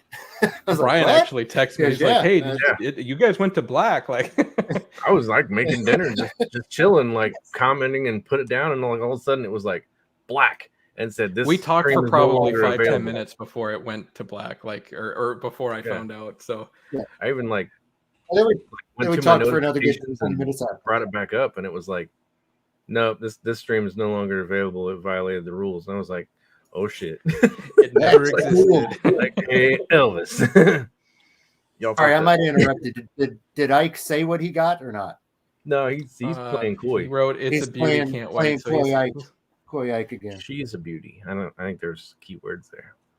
He's this is the first time Oh, ever I've he seen thinks it's him Mara. try to give away, or he's actually selling lightsabers. He's getting rid of that Yeah. Bane that he's got. He's getting rid of the Bane. He's so He obviously hit us all up. I think have there a may lot. be an Anakin lightsaber in there too. I'm not sure. Uh-oh. Cross guard. Is the Saber Trail cross guard still That's not available? really a hint, dude. When you Christmas? use the Not brand when it's name, spelled that way. the model name with 2 A's. Yeah. No, I knew he was getting the cross guard. He told me about it when he told me about the Bane. Because I asked him, "What are you selling it for? What are you trying to get?" Hey, Did you Steve, find a buyer for that one Qui-Gon, by the way? Because I did not. oh, Are really? you talking to me or him? So, yeah, you. So Me? if anyone's Oh. looking for a Qui-Gon, Brian's buddy has got a hell of a deal. Uh-huh. Yep. If you want an 89 Sabers Qui-Gon. Profi installed by Ronin Sabers with the blade. It's I do 36 still have a inch blade, though. goal of getting every hilt that was in the 1 through 9 movies. Yeah. So that might be something I have to do. It's cheaper than a Xeno. So if you're looking for one, hit up Brian because it's Oh, wow. a deal. Right. Yeah. Get on the Instagram. Find Mid-Ohio Jedi Order and send me a message. Yeah, Speaking I of had to prop- tell him no, and it's been bugging me ever since because I'm waiting on multiple sabers to show up right now. And I know. they're on a credit card. So I wasn't ready to go Nice. put them another one on a credit card. So Yeah, Jake's probably. Yeah, now my money is we're going back to Disney again in April, so there's probably $400 worth of stupid Star Wars shit I'm gonna buy there. So Oh yeah, we'll be there at the end of March. like when? Because we'll be there April 2nd, man. Are you gonna be there into April or not? Kidding me? Yeah. I'm gonna miss you by like a day. I think Oh, we'll be at so that April 1st is I think a Friday. yeah. We're now. Then we may actually be showing up on that Friday, and our first park day may be Saturday. I'm not sure. I'll have to check So- my schedule. We might be in the area. I think we're trying to do SeaWorld on that Friday because we think kids would really like it. They're really into animals and such. overrated. Star Wars every day. So they like seeing whales tortured. They grab something. Man, it's fun.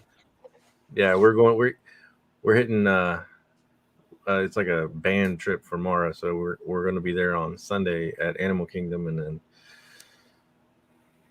one of them Wednesday will be at the good one with Galaxy's Edge, and then Thursday we're going to both Universals. I'll try to find out. So Pedro, the guy that was, on that last thing, he's Kylo at fucking Galaxy's Edge. So Oh, I'll nice. find out if he's working that day and Yeah. try to find out what his schedule is and shit. Because he's like, yeah, let me know when you come. He's like, I'll get you guys a really good experience.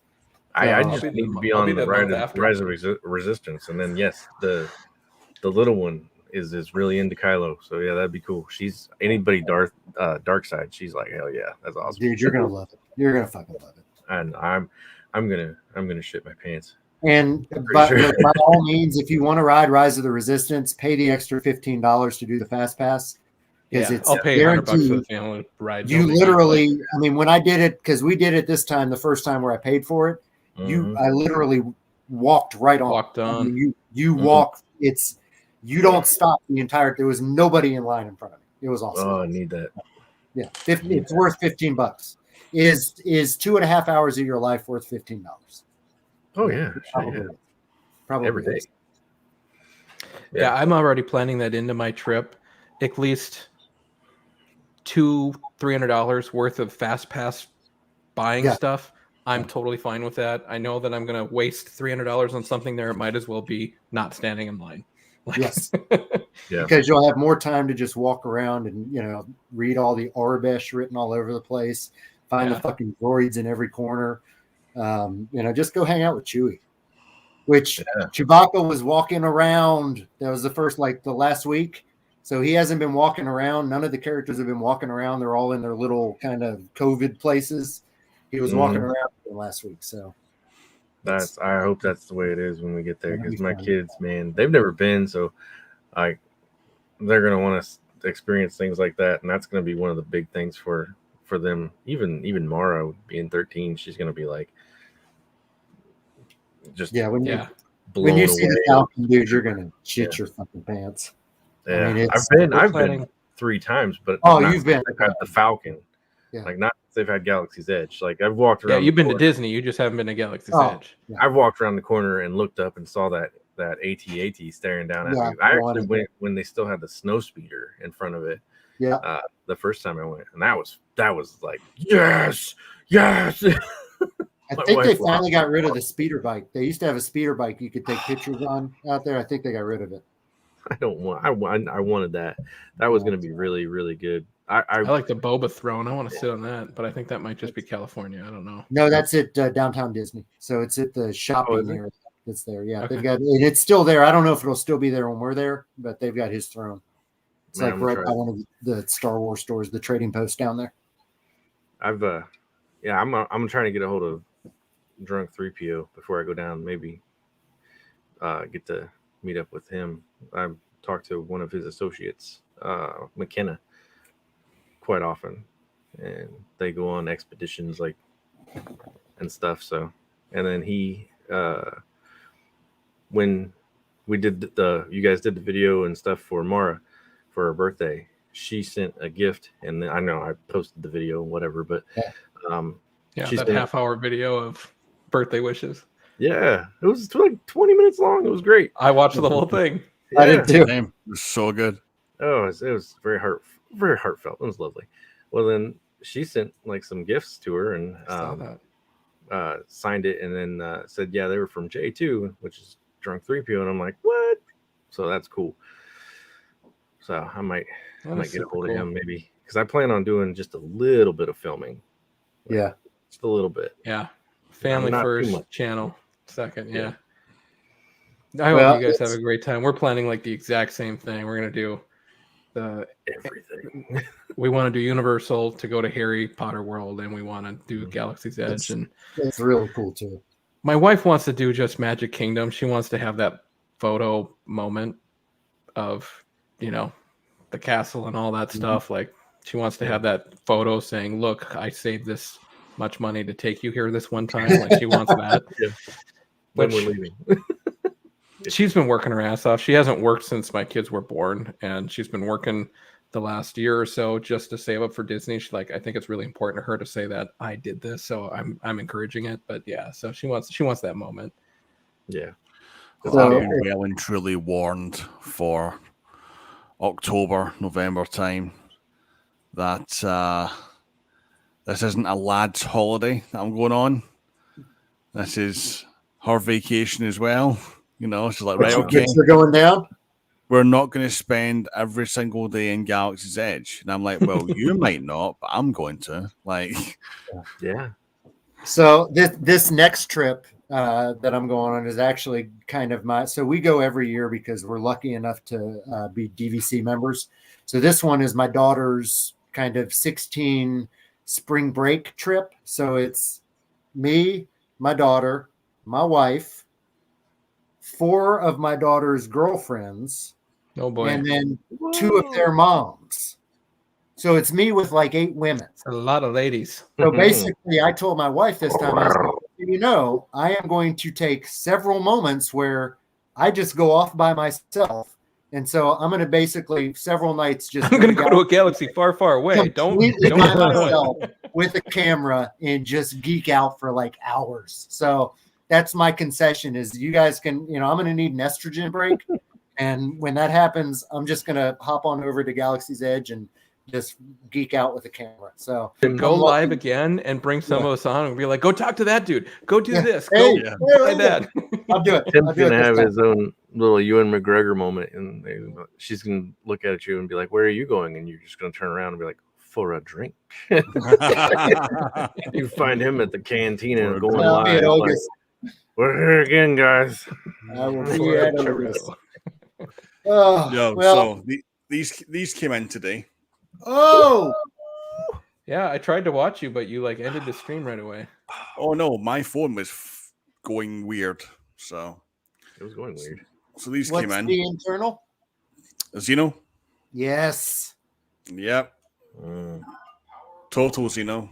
The Xeno Pixel is making the Canon hilts so much more interesting. Like the LGT Canon hilt offerings. I kind of want to get one of all of them now, just because they're so affordable and they look so good. That's why that's why I love this. It's a great board. It's so budget friendly and it's packed with features. Oh yeah, that's right where I like it. The mommy daddy button. That's the same Xeno that you use for all your Jedi transitions. Right in the mommy daddy exactly button. It. Mm-hmm. Same one, man. I love it.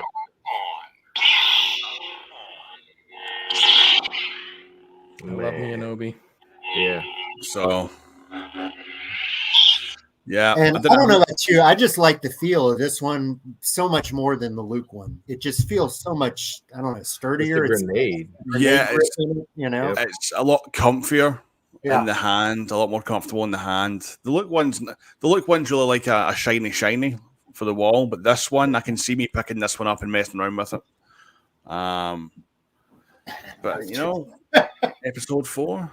Yeah, yes. I got them both too. Yes. Man. I've got each one of those in a master replica, but they don't work. I had the master replica ones, man, and the only thing that I hated about them was the big thick neck. Oh no, the actual replicas. Oh, the actual ones, the paperweight. The hilts. Yeah. The solid metal, like knock somebody beat the crap out of them with them. Yes, they're very heavy. Oh damn! Joseph says Saberforge just came out with an all gold Bane. That just saw sounds the really cool. Pop up. Yeah, email popped up and I saw it said Saberforge MK2 or Mark II new color scheme. I gotta go check that out. I bet you that's yeah. It's gonna make it way harder. Are you guys watching this? Go check that out. He's like, God damn it! Yeah. I ordered those 3 weeks ago. Let's all go. Hey, I gotta say that this saber is great. I love that saber. So great that I went ahead and put the Profi in it. Oh, nice. And thanks to Elvis, I learned how to use the damn thing. Yes.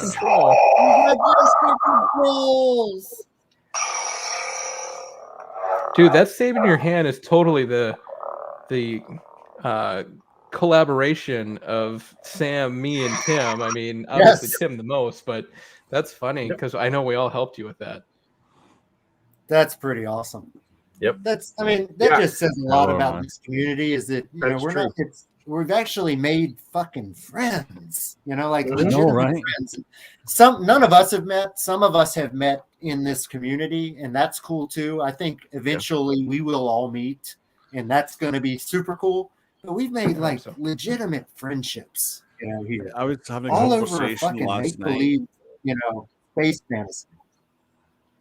I was having a conversation last night with Sebastian over at Starlight Sabers, and I was like, dude, I've never had friends in my life. I've always kept myself to myself. I've always kept my head down and just done my own thing, you know. And this past year, like, I think our channel is a year old on the 13th of February. The amount of people, like awesome people like you guys and like just everyone else that I've met,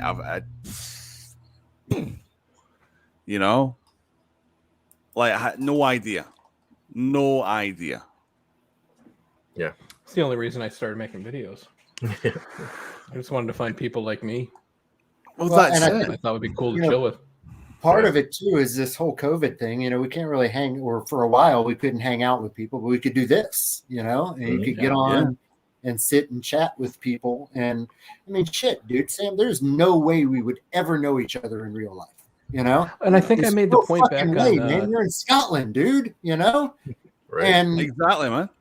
you know, it's fuck. You know, the I fucking. think I said it back on Honestly. Jedi Phoenix's stream a long time ago. I was like, I think COVID gave us all this security and letting our freak flag fly a little, you know, like Star Wars, lightsabers, whatever. Like we were okay to experiment a little bit in the virtual community of, okay, I can play with this. Like I can kind of show people this side of me, and then, you know, obviously the content creators are the ones that fuck it, I'm diving in, like, let's go. So yeah, I mean, well, I still, anytime someone from work follows like one of my accounts or something, I cringe. I'm like, God damn it. So when I first started this channel, I didn't send any kind of information to any of my friends, family, coworkers, nobody. I didn't want them to know. Now I don't really care. You know, if they, might as well. But at first, it was almost like two separate me's. You know, I had the real me and then the Darth Rage me. And, you know, now it's kind of, I think you just get more comfortable with it. You know, like once you realize there are other people out there that are just as into this shit as you are, that, you know, you become more comfortable with that have understanding wives and let us do it. Yeah. Oh yeah. Yeah. And some of us have understanding wives that actually pay for most of this too, because, you know, but I'm lucky enough to have the breadwinner be the other half, the big breadwinner. So she, you know, she buys me nice gifts like fucking Star Wars pinball machines. So dude, that thing is sweet too. Fucking awesome. Yeah. I just wish one of you guys would come here and fucking play it with me, you know? Well, I mean, shit. Next time I'm around that way. There's no offense to my daughter and her friends, but they ain't got no pinball skills. The funny thing is, like, they don't know nothing about the Guess Who. You know, fucking just going back to what we're saying about COVID, it's like it's like hard to kind of believe, and sometimes you forget that the whole world was locked up for like a year. Yeah. It's like that happened. Oh yeah, that happened. You know, like did that really happen, or did I just? They really shut everything fucking down. Yeah. Everything. Do you remember finding an old lady man. for toilet paper? It happened. No, I remember the beginning of it. So the beginning of it here in America, and this is probably completely different for you, Sam, but for me, it was they're going to postpone the NCAA basketball tournament. I was like, no fucking way. No, they're not. No. And then they're like, no, we're canceling it. I was like, okay, this shit just got real. You know, this shit just got real. And then they fucking canceled everything.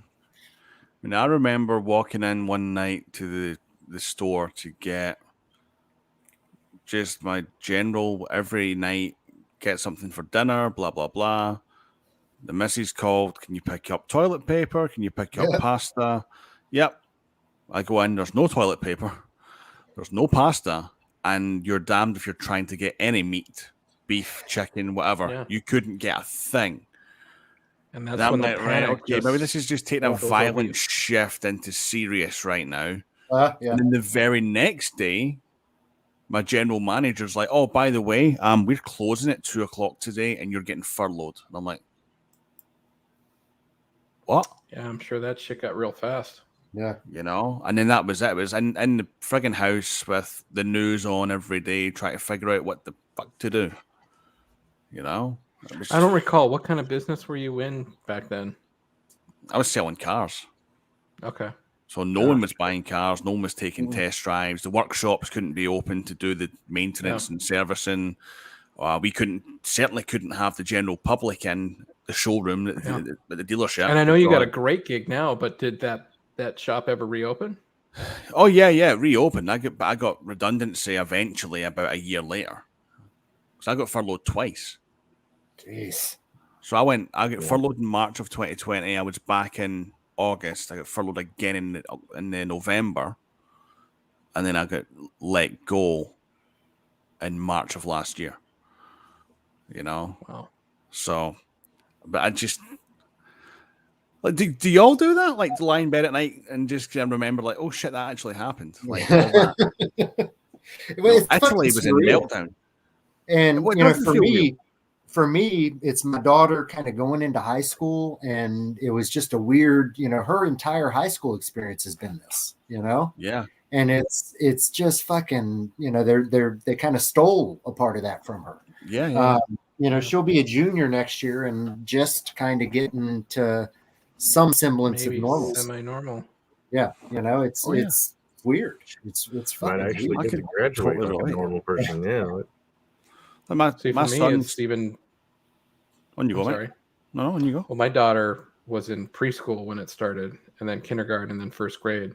So she's in first grade now for the first time, like actually interacting with other kids. And she's like, "Wait a minute, will you talk to people? Like this is normal? Like is that on a computer screen? What the?" Yeah. So going to first grade, her mind was absolutely blown. Yeah. And you also realized how much the kids are behind. Like my son, amazing at math, second grader. I'm not gonna lie, he's got a lot of trouble reading. We've been working with him a ton, like tutors, everything, working with him a ton. And he's starting to get there. I even bought the Darth Vader comic books just so me and him have something to read together, But like the kids are so behind where they need to be because there's no way first, second, third, even fifth graders can learn the same way online not as they can in the not on class. a computer screen. No. Absolutely not. No. Well, and two, for my daughter last year, it was so weird. I don't even think they really even kept attendance of any. Like if she didn't want to go to school, she was just like, "I'm not going to school," and we were just like, "Okay." Yeah. And nobody called. Nobody, it was just like the weirdest thing ever. I don't know. I'm ready for shit to get a little bit back to normal. Although I'm all right with not ever going back to the movies. I'm cool with that. Just keep fucking releasing this shit on because the screen in my living room is good enough for me. I've got a fucking sound bar. It sounds great. It looks great. The popcorn's cheap and the bathroom's right there. I have a projector and I make my own popcorn. I don't microwave it. I've got a popcorn machine. Yes, I've got a So absolutely, that to me that is an amazing. If COVID gave us one thing, it kicked us ahead 10 years in that process because the theater has been dead for a long time. It just hasn't been admitting it. And now it showed us all that we don't need it. So if COVID gave us anything, maybe that's, because who would have thought before this that we'd be getting this kind of content on television? True that. Yeah. And I'm not just talking Star Wars. I'm talking about for those special the movies that have released on HBO Max, as of recently. That not in the theater stuff. We're getting high quality, good entertainment right to our life, Yeah, so they launched it December of over a year ago, and that was when they launched Wonder Woman, the first movie on HBO Max. Big deal for us, AT&T, which if you've followed quarterly earnings yesterday and stuff like that, you'll see that we're starting to push that stuff into a separate company. But that was such a big deal, and the movie theaters are like, you just murdered us. Like CEOs of movie theaters are like, fuck you. Like, but in the newspaper, have fun though. It was wonderful. You guys served your purpose. It was great. Now go find something else to do. But no, I gotta say, fuck that. I'm going to the movies.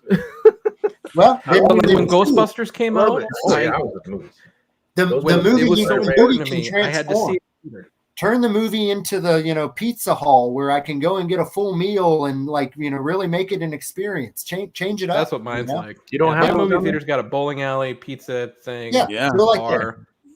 Do it like that. Show the movies there Okay, as man. Yeah, secondary. Ohio's got that. So I mean, I love movies, but the only time I would ever go see even the Star Wars, I go like that Saturday morning early or a Friday morning early to where there's nobody in the fucking theater because I cannot stand being, There's special moments, I have to admit. Like so, Ghostbusters, you no like one that went open crowd night. experience. But Spider-Man opening night, yeah. holy Yeah. shit! I've never seen people cheer and cry together like that in my life. That was and it was insane. my birthday. Yeah, I had to go. I was like, I'm going. I don't care. I don't even care. My wife and that's great, but I'll don't just know if I look wanna at go. the I'm YouTube going. video and I'll catch that reaction that way and get the excitement, and then I'll go watch it by myself. I'm cool. No. I had to do that, man. I had to. That's just my thing, though. I love the theater, and I used to work in theaters, so I know that's like my thing. I like it. Me too. Just know that working in it's a theater dead. is like the best. Yeah, love it all you want. Just know it's dead. Well, I know it's dead, and I'll miss it. Well, Just put like the it drive-in this movie way. theater. We Drive-in went movie to theater see. down the street was my whole universe there for a while, and now it's and just I say it's empty. dead, but look at Spider-Man. Spider-Man fucking killed it, So there's still a place for it. Put it this way, though, right? We went to see the new Scream a few weeks back, Mhm. Mm. and You saw that in the theater? it was so good. Was it? So I'm glad. I want to go. I want to see that. so good. Like The if last you- Scream was kind of rough, wasn't it? Yeah, it was not too I love bad, what Scream did. It was for better horror, than most of them. I still thought it was a little rough. but this one is on friggin' point. Anyway, I digress. What really affirmed to me that theaters are dead is when I was like, "Oh yeah, let me grab a hot dog," and she was like, "That's £8, which is like $11." And I'm like, "Just take that fucking back." Fuck you. Like, Yeah. I'm not paying fucking £8 for a fucking hot. I don't care if it's a rollover hot dog or not. I'm not paying it. Yeah, You I'm know? the bastard that I'll get the large, the popcorn they give you the free refills in, and I'll eat the whole thing, get a refill, eat it, and then get a refill on the way out as well. Just to, you're making me taking that pay home. $8 for the popcorn. I'm getting $8 worth of fucking popcorn. Oh fuck yeah. Mm-hmm. Oh yeah. But I mean, like, I would much rather have things coming straight onto like Disney Plus and Paramount Plus and HBO Max, which we don't get over here, but wink, wink, nod, nod, VPN. Yep. And I'd rather get takeout food in and sit on my own couch, Absolutely. Yeah. fucking butt naked and My just like favorite press though pause is when when I it's want- like you can get this popcorn and soda for $19, or you can get this commemorative one with the movie logo on it for $1 more, and it's like, well, fuck you, I'll pay the $1. Yeah. But you have Say, anything that's actually a realistic price. I think I'll skimp on this one. Yeah, Now when I make popcorn at home, I put it in my Ghostbusters popcorn bucket. Yes. So it's $97 or $98. No, I'm going to stick with the paper one for $97. Thanks. The price of taking a family to the movies now is because you do the whole thing. You go out for dinner and then you go to the movies. You have your snacks and shit, right? Mm-hmm. It's so expensive. What's the point? Like I don't We'll know. have movie night and game night over here. Yeah, So download Cody or something. I don't care. like in pinball, video games, pool, and we'll watch the entire Star Wars trilogy in the correct order, or the whatever 9-part trilogy is in the correct order. Whatever order you want to watch that. That'd be 4, 5, 6, 1, 2, 3, 7, 8, 9, or 4, 5, 6, 4, 5, 6, 2, 3, 3, 4, 6. There's maybe a Rogue 7. One in there somewhere. Yeah. We put Rogue One. 75309. I love Rogue One. Rogue One's such a great movie. That's every time I rewatch that one, it goes up on the list of favorites for me. And Because it feels like Star Wars. I've started to judge my Star Wars movies based almost on droids too, and the new introduction of droids that I like. And that, I mean, what's the droid's name in that? Is KTS? ATSO. Yeah. K2SO. ATSO. The fact K2SO. that she is the fucking Falcon, and that's the reason the Falcon is fucking, just crazy, is awesome. That's L337. Yeah, I was going to say the KTSO. Oh, okay, is the sorry, one from- L337. Yeah.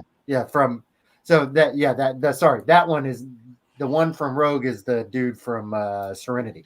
But I'll admit it, I have the same feeling with Han Solo. I've watched it twice recently. It's growing on me. Like I like it.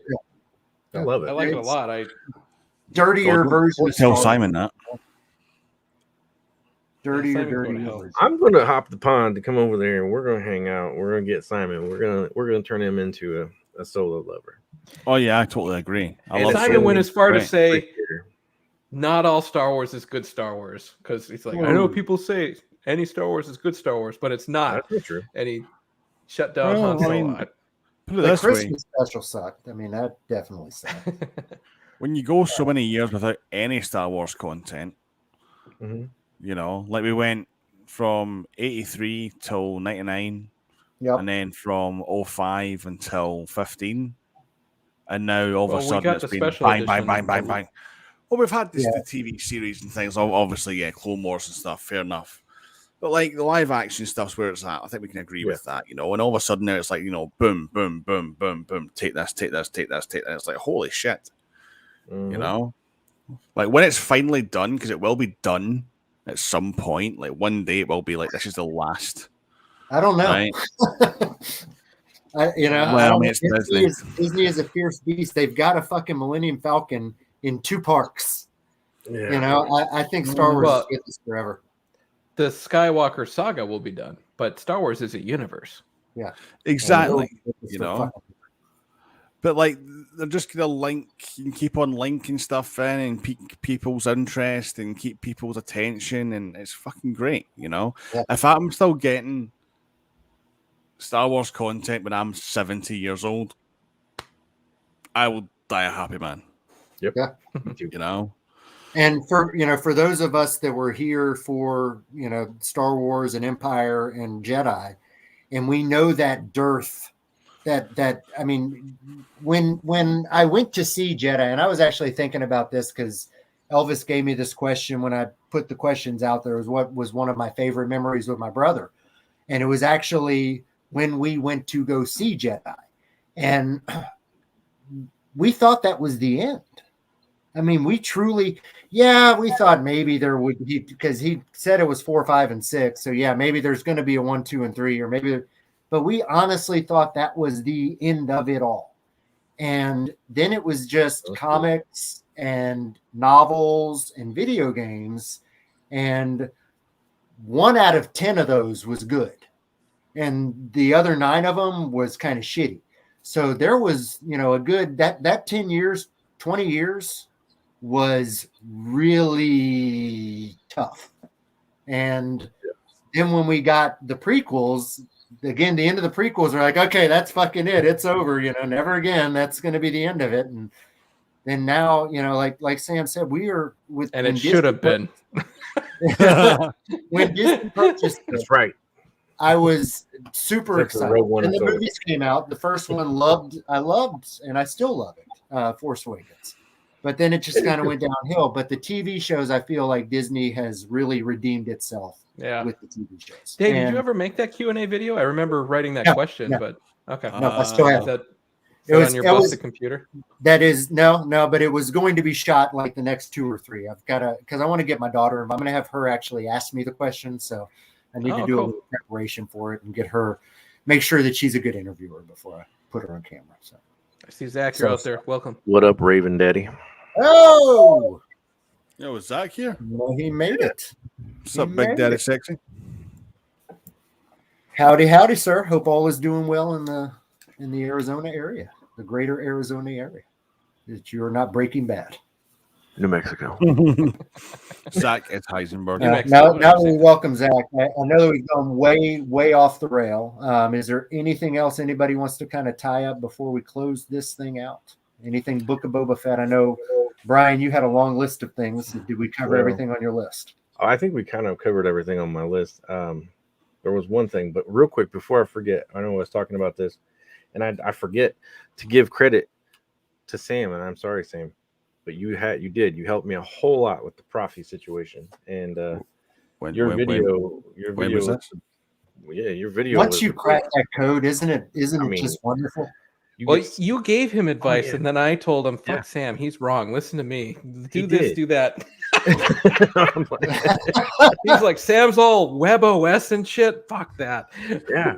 You know what, man? Like this video, but I can't understand a damn word he's saying. I've done the web USB one, which is great, and then I realized that not all Profi boards are set up to be able to use that straight out the bat. So I've done the actual proper tutorial, which, by the way, is like an hour long. Yep, as it probably should be. But yeah, exactly. That's what I thought as well. Yeah. But when it comes to OS 6, by the way, disclaimer, right? Oh shit. Yeah. Are you gonna do a video? I'm waiting for someone to do a perfect video before I even upgrade. Oh, I've done the video. Did you already? I'm trying to dice it up and reorganize it because I realized I'm massively fucked up. CFX gang. So I'm trying to edit it in such a way where I don't have to actually reshoot the whole thing. But OS 6 is a total mindfuck. The people at Xenopixel and the people at CFX are like, we don't even need to advertise. Just let OS 6 come out. Yeah. Yeah. Once it's working, it's great. I'm sure it'll be awesome. Yeah. I'm sure it'll be awesome. But getting I'm not even to gonna try to fuck with it.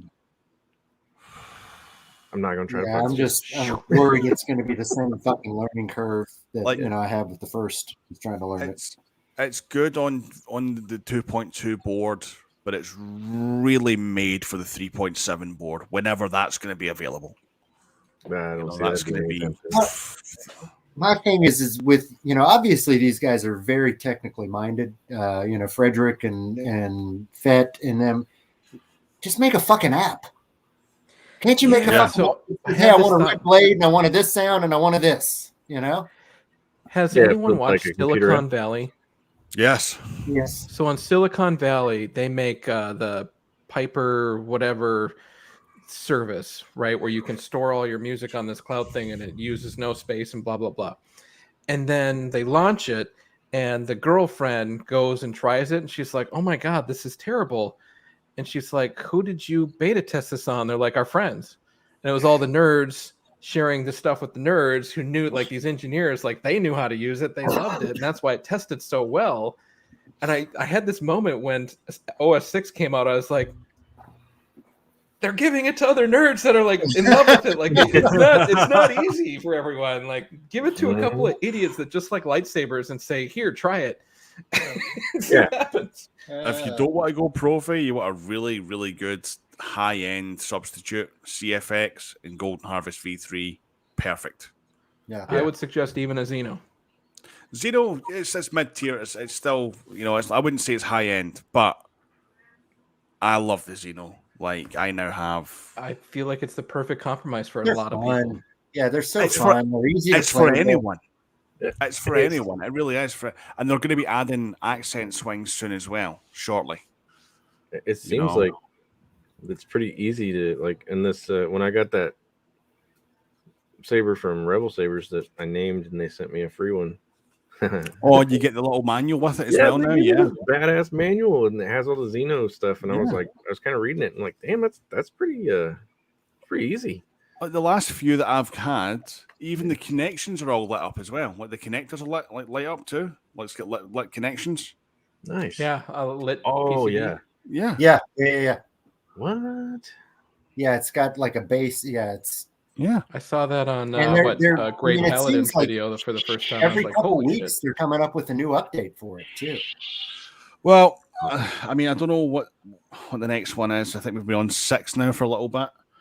But like, you can go into the config and you can set the blade color, the starting blade color, for each font, and the starting blade style now as well for each font. And that was one of my complaints. So you can do that. You can add sound font. You don't have to replace them. You can add different banks onto the SD card. It has smooth swing. It's got gesture control, and I mean, what else do you want from a budget fucking soundboard? It's perfect, you know. I still have the V1. The V1 was good, but it was basically a Profi without a USB port. But this version here, they've kind of taken their old Eco Neo and their Profi V1 and just smashed it together. And the end result has been fantastic. And I think, yeah. So when I first heard of Xeno, I was like, what the crap is this? But, you know, that was when it was first introduced. And I think now, man, what a perfect compromise for the casual enthusiast. You know, I wonder how much of that was like the Profi board shortage that kind of spurred him to, you know, basically make this out of what they had available. Because this is all Johnny, isn't it? Isn't it Johnny and LGT that's doing this? Yeah. Well, basically, they brought out the Xeno V1, which they had to basically pull out of the market because it was essentially just Profi without a USB port. So they basically took an open sourced board and closed it off, which is like fucking highly illegal. So they had to pull all them. But apparently there are still some of those in circulation still being sold, which is hilarious. Yeah. But they had to pull all those, and then there was nothing for months on the Eco Neo side, and then all of a sudden V2 kind of comes across, and it's like, oh, hello, you know. And Dave from Padawan sent me one up to try it out and get my thoughts on it, and I was like, dude, I love this thing. Like, I remember watching your video, and you like had this look on your face, like, oh shit, this is actually good. Yeah. You know, Profi shortage or not, I would still go to Xeno. You know, unless it was something I specifically wanted in Profi, fair enough. Yeah. Like a Star Killer, you want certain blinkies and blah, blah, blah. Yeah, absolutely. You know, but like, you know, Obi-Wan, Luke, Xeno, my Kylo, Xeno, great. You know. Yeah, you can do the delayed side blades. Yeah. Really? Yeah, I'll show you. I didn't realize Xeno could do that. That's cool. Well, you didn't watch the video? I guess not.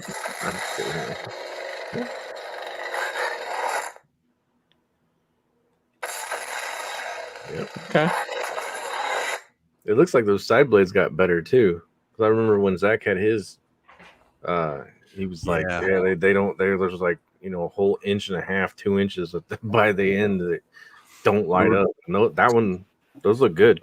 We were discussing this the other night, actually. I think they have improved. They're still shorter than the tip, obviously, but they do diffuse a lot better. Yeah. But even the side blades, you can actually change the delay on them as well. Oh, really? Yeah, if you go into the config, you can change. I think they're set to like 300, but you can change that as well. That is a pretty quick delay, but I like it. It's enough. Yeah, it's just works. It lines up quite well though with the actual font as well, though. Yeah, because it sounds like it should sound like that. And then gesture control. Yeah, that's cool. I do like the gesture control. Gesture control is so much fun. If you get it right, you know. Well, the funny thing is, they've been quite clever with the gesture control in the Xeno because it depends on the orientation of the hilt as to what it does. So no matter what you do, if you go counterclockwise and then clockwise, it'll turn on and off. But if you go clockwise and then counterclockwise, it will start playing music when it's pointed up the way. But if you do it clockwise and counterclockwise when it's pointed down the way, it will change the sound font. Yeah. So it's been quite clever how they've kind of it's getting too fancy. Yeah, I would start doing some stupid shit. I'd be like going to ignite the saber and start the music and be like, motherfucker. I also don't like twist on. Twist off makes sense to me. Twist on does not make sense to me. Yeah, twist on. You want to thrust on, you know. Thrust on or a swing on, yeah. I'm gonna change mine to thrust on because the swing on is cool, but accidentally turn it on all the time. Yeah, but the first time you do it, you just feel. I mean, it feels so badass. Yeah. I love the twist on and off. I'd use everything twist on and off. It's just it's too What, you have a convenient. Vader It saber? saves your buttons as well. Oh, there's a super stunt. I got my second super stunt already. I bought it yesterday morning. It's already shipped. I need to get one. One replicas. It was only $80 for Obi-Wan grade B, and he had pictures of the defects on it. None of them. I was like, "That's a defect." So yeah, $80 for. The way that saber's supposed to look is fucking beat to shit anyway. So No, it's an Obi-Wan episode 1. oh, okay, so that's the thing. Yeah. So it's got a couple little scratch and dents or whatever, but I'm fine with it. Like I'll have an Obi-Wan super stun. I might see if Cole will install that one for me. He's got experience with that one.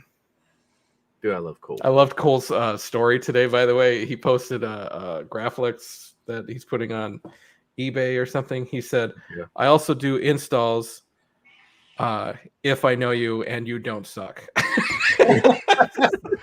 That is such a cool thing to say, isn't it?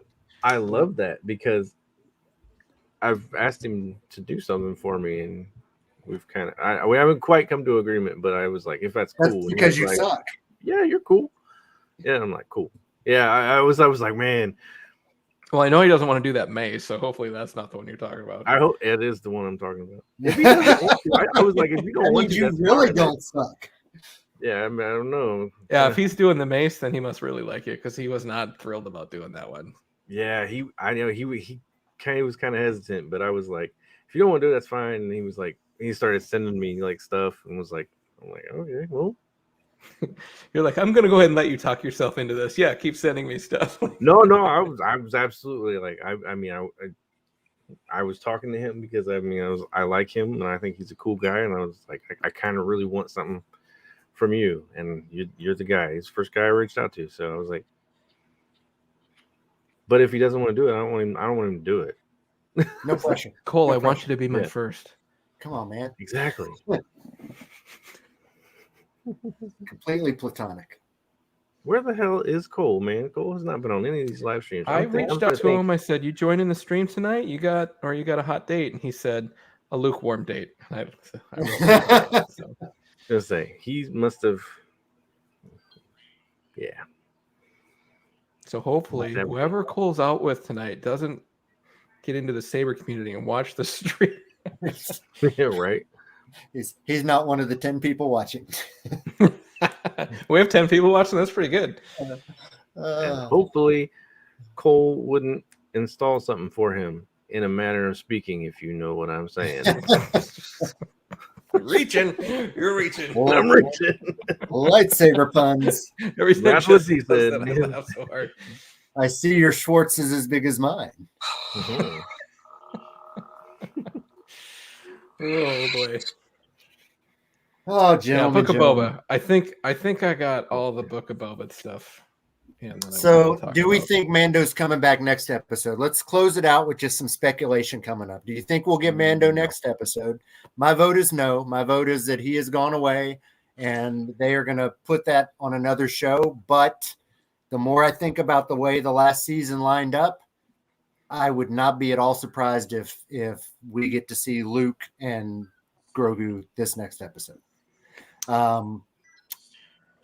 All things told, I'm going to give I'm going to wait until the whole series is done to really give my feelings on it. I like it, but I don't know if I like it so much just because it's Star Wars and I'm there, because every episode I really enjoyed except for the fucking slow scooter race episode. That one was a little bit weird. That was bad. But I'm going to save until they give us these last two episodes because I think we got something really big coming. So that's my thoughts. Real quick, I have a question. Yep. What is this? Is a seven episode season? 7. Yeah, we got 2 more. I thought it was 8. That's why I was like, everybody keeps saying 2 more. And I'm like, Yeah, no, 2 7. plus 5 is 7. Was the dumbass. first Mandalorian 7 episodes, or was it 8? It was 8. Both were 8. 8. Yeah, 8. No, we 8 said and then I 7. know Obi-Wan's 6, so they must have met in the middle. That's kind of it's odd to me that they went with 7. It's a Mandalorian number. Oh yeah. I love your reference to we got Ahsoka, our minds were blown, and then we got Boba, our minds were blown again, and then we got Luke, and we were just like, oh. So I think you're absolutely right. I think that's the roller coaster we're about to find out we're on. Sam? I don't think we'll see Mando next episode. I think he'll be gone. I think he'll make his next grand entrance in episode 7, fucking 3. To kind of round out the whole series. Where we go from here, though, I don't know. I'm kind of like the same as Elvis. I'm just gonna let it happen. You know, like I don't have any expectations. I just want to let it happen, and I want to enjoy it because I've enjoyed every single second of this series. You know, and there were some times that I didn't enjoy Mando at all. You know. Yeah, you go back and rewatch the first season. There were some real slow moments in Mandalorian. Yes, that's what I mean. You know, those and the whole package works. So time for another side quest. Hey, what are we gonna do this week? Yep. Let's go catch this guy. Well, that's the thing, you know. It's like, well, this series has been killer. Mm-hmm. You know, they haven't had anything like this, in my opinion, at least. Anyway, you know, yeah, I just want to enjoy it, and that we will. I'm going to make a bold prediction and say he's coming back, but he's not coming back until the end of the episode. They're in deep shit, and he flies in on that starfighter, blows some shit up, saves the day, flies into the hangar, gets out. So I heard you needed some muscle, and then boom, boom, boom. Series finale comes after that. That would be a way to get past the moment of I went to go see Grogu if he saved them at the end of the next episode. So where that it's wouldn't like be bad. the action is happening, and then you cut forward to whatever he's doing with the next episode. Yeah, see that Nubian fly through the sky. Yeah. You hear him. You take care of your business, and he says, "I have," and then it's wizard. Wizard. All right. Well, this was a really, really fun live stream, guys. I do enjoy all of you guys coming, and I enjoy everybody appreciate everybody who stayed and watched. We didn't get taken offline, so I mean, no, as far as I can tell, we are still on air. So let's all pull out the G wins, guys. This last second now. So I want to thank everybody for watching. I want to thank the 3 of you guys for joining me here, and we will definitely have to do this again.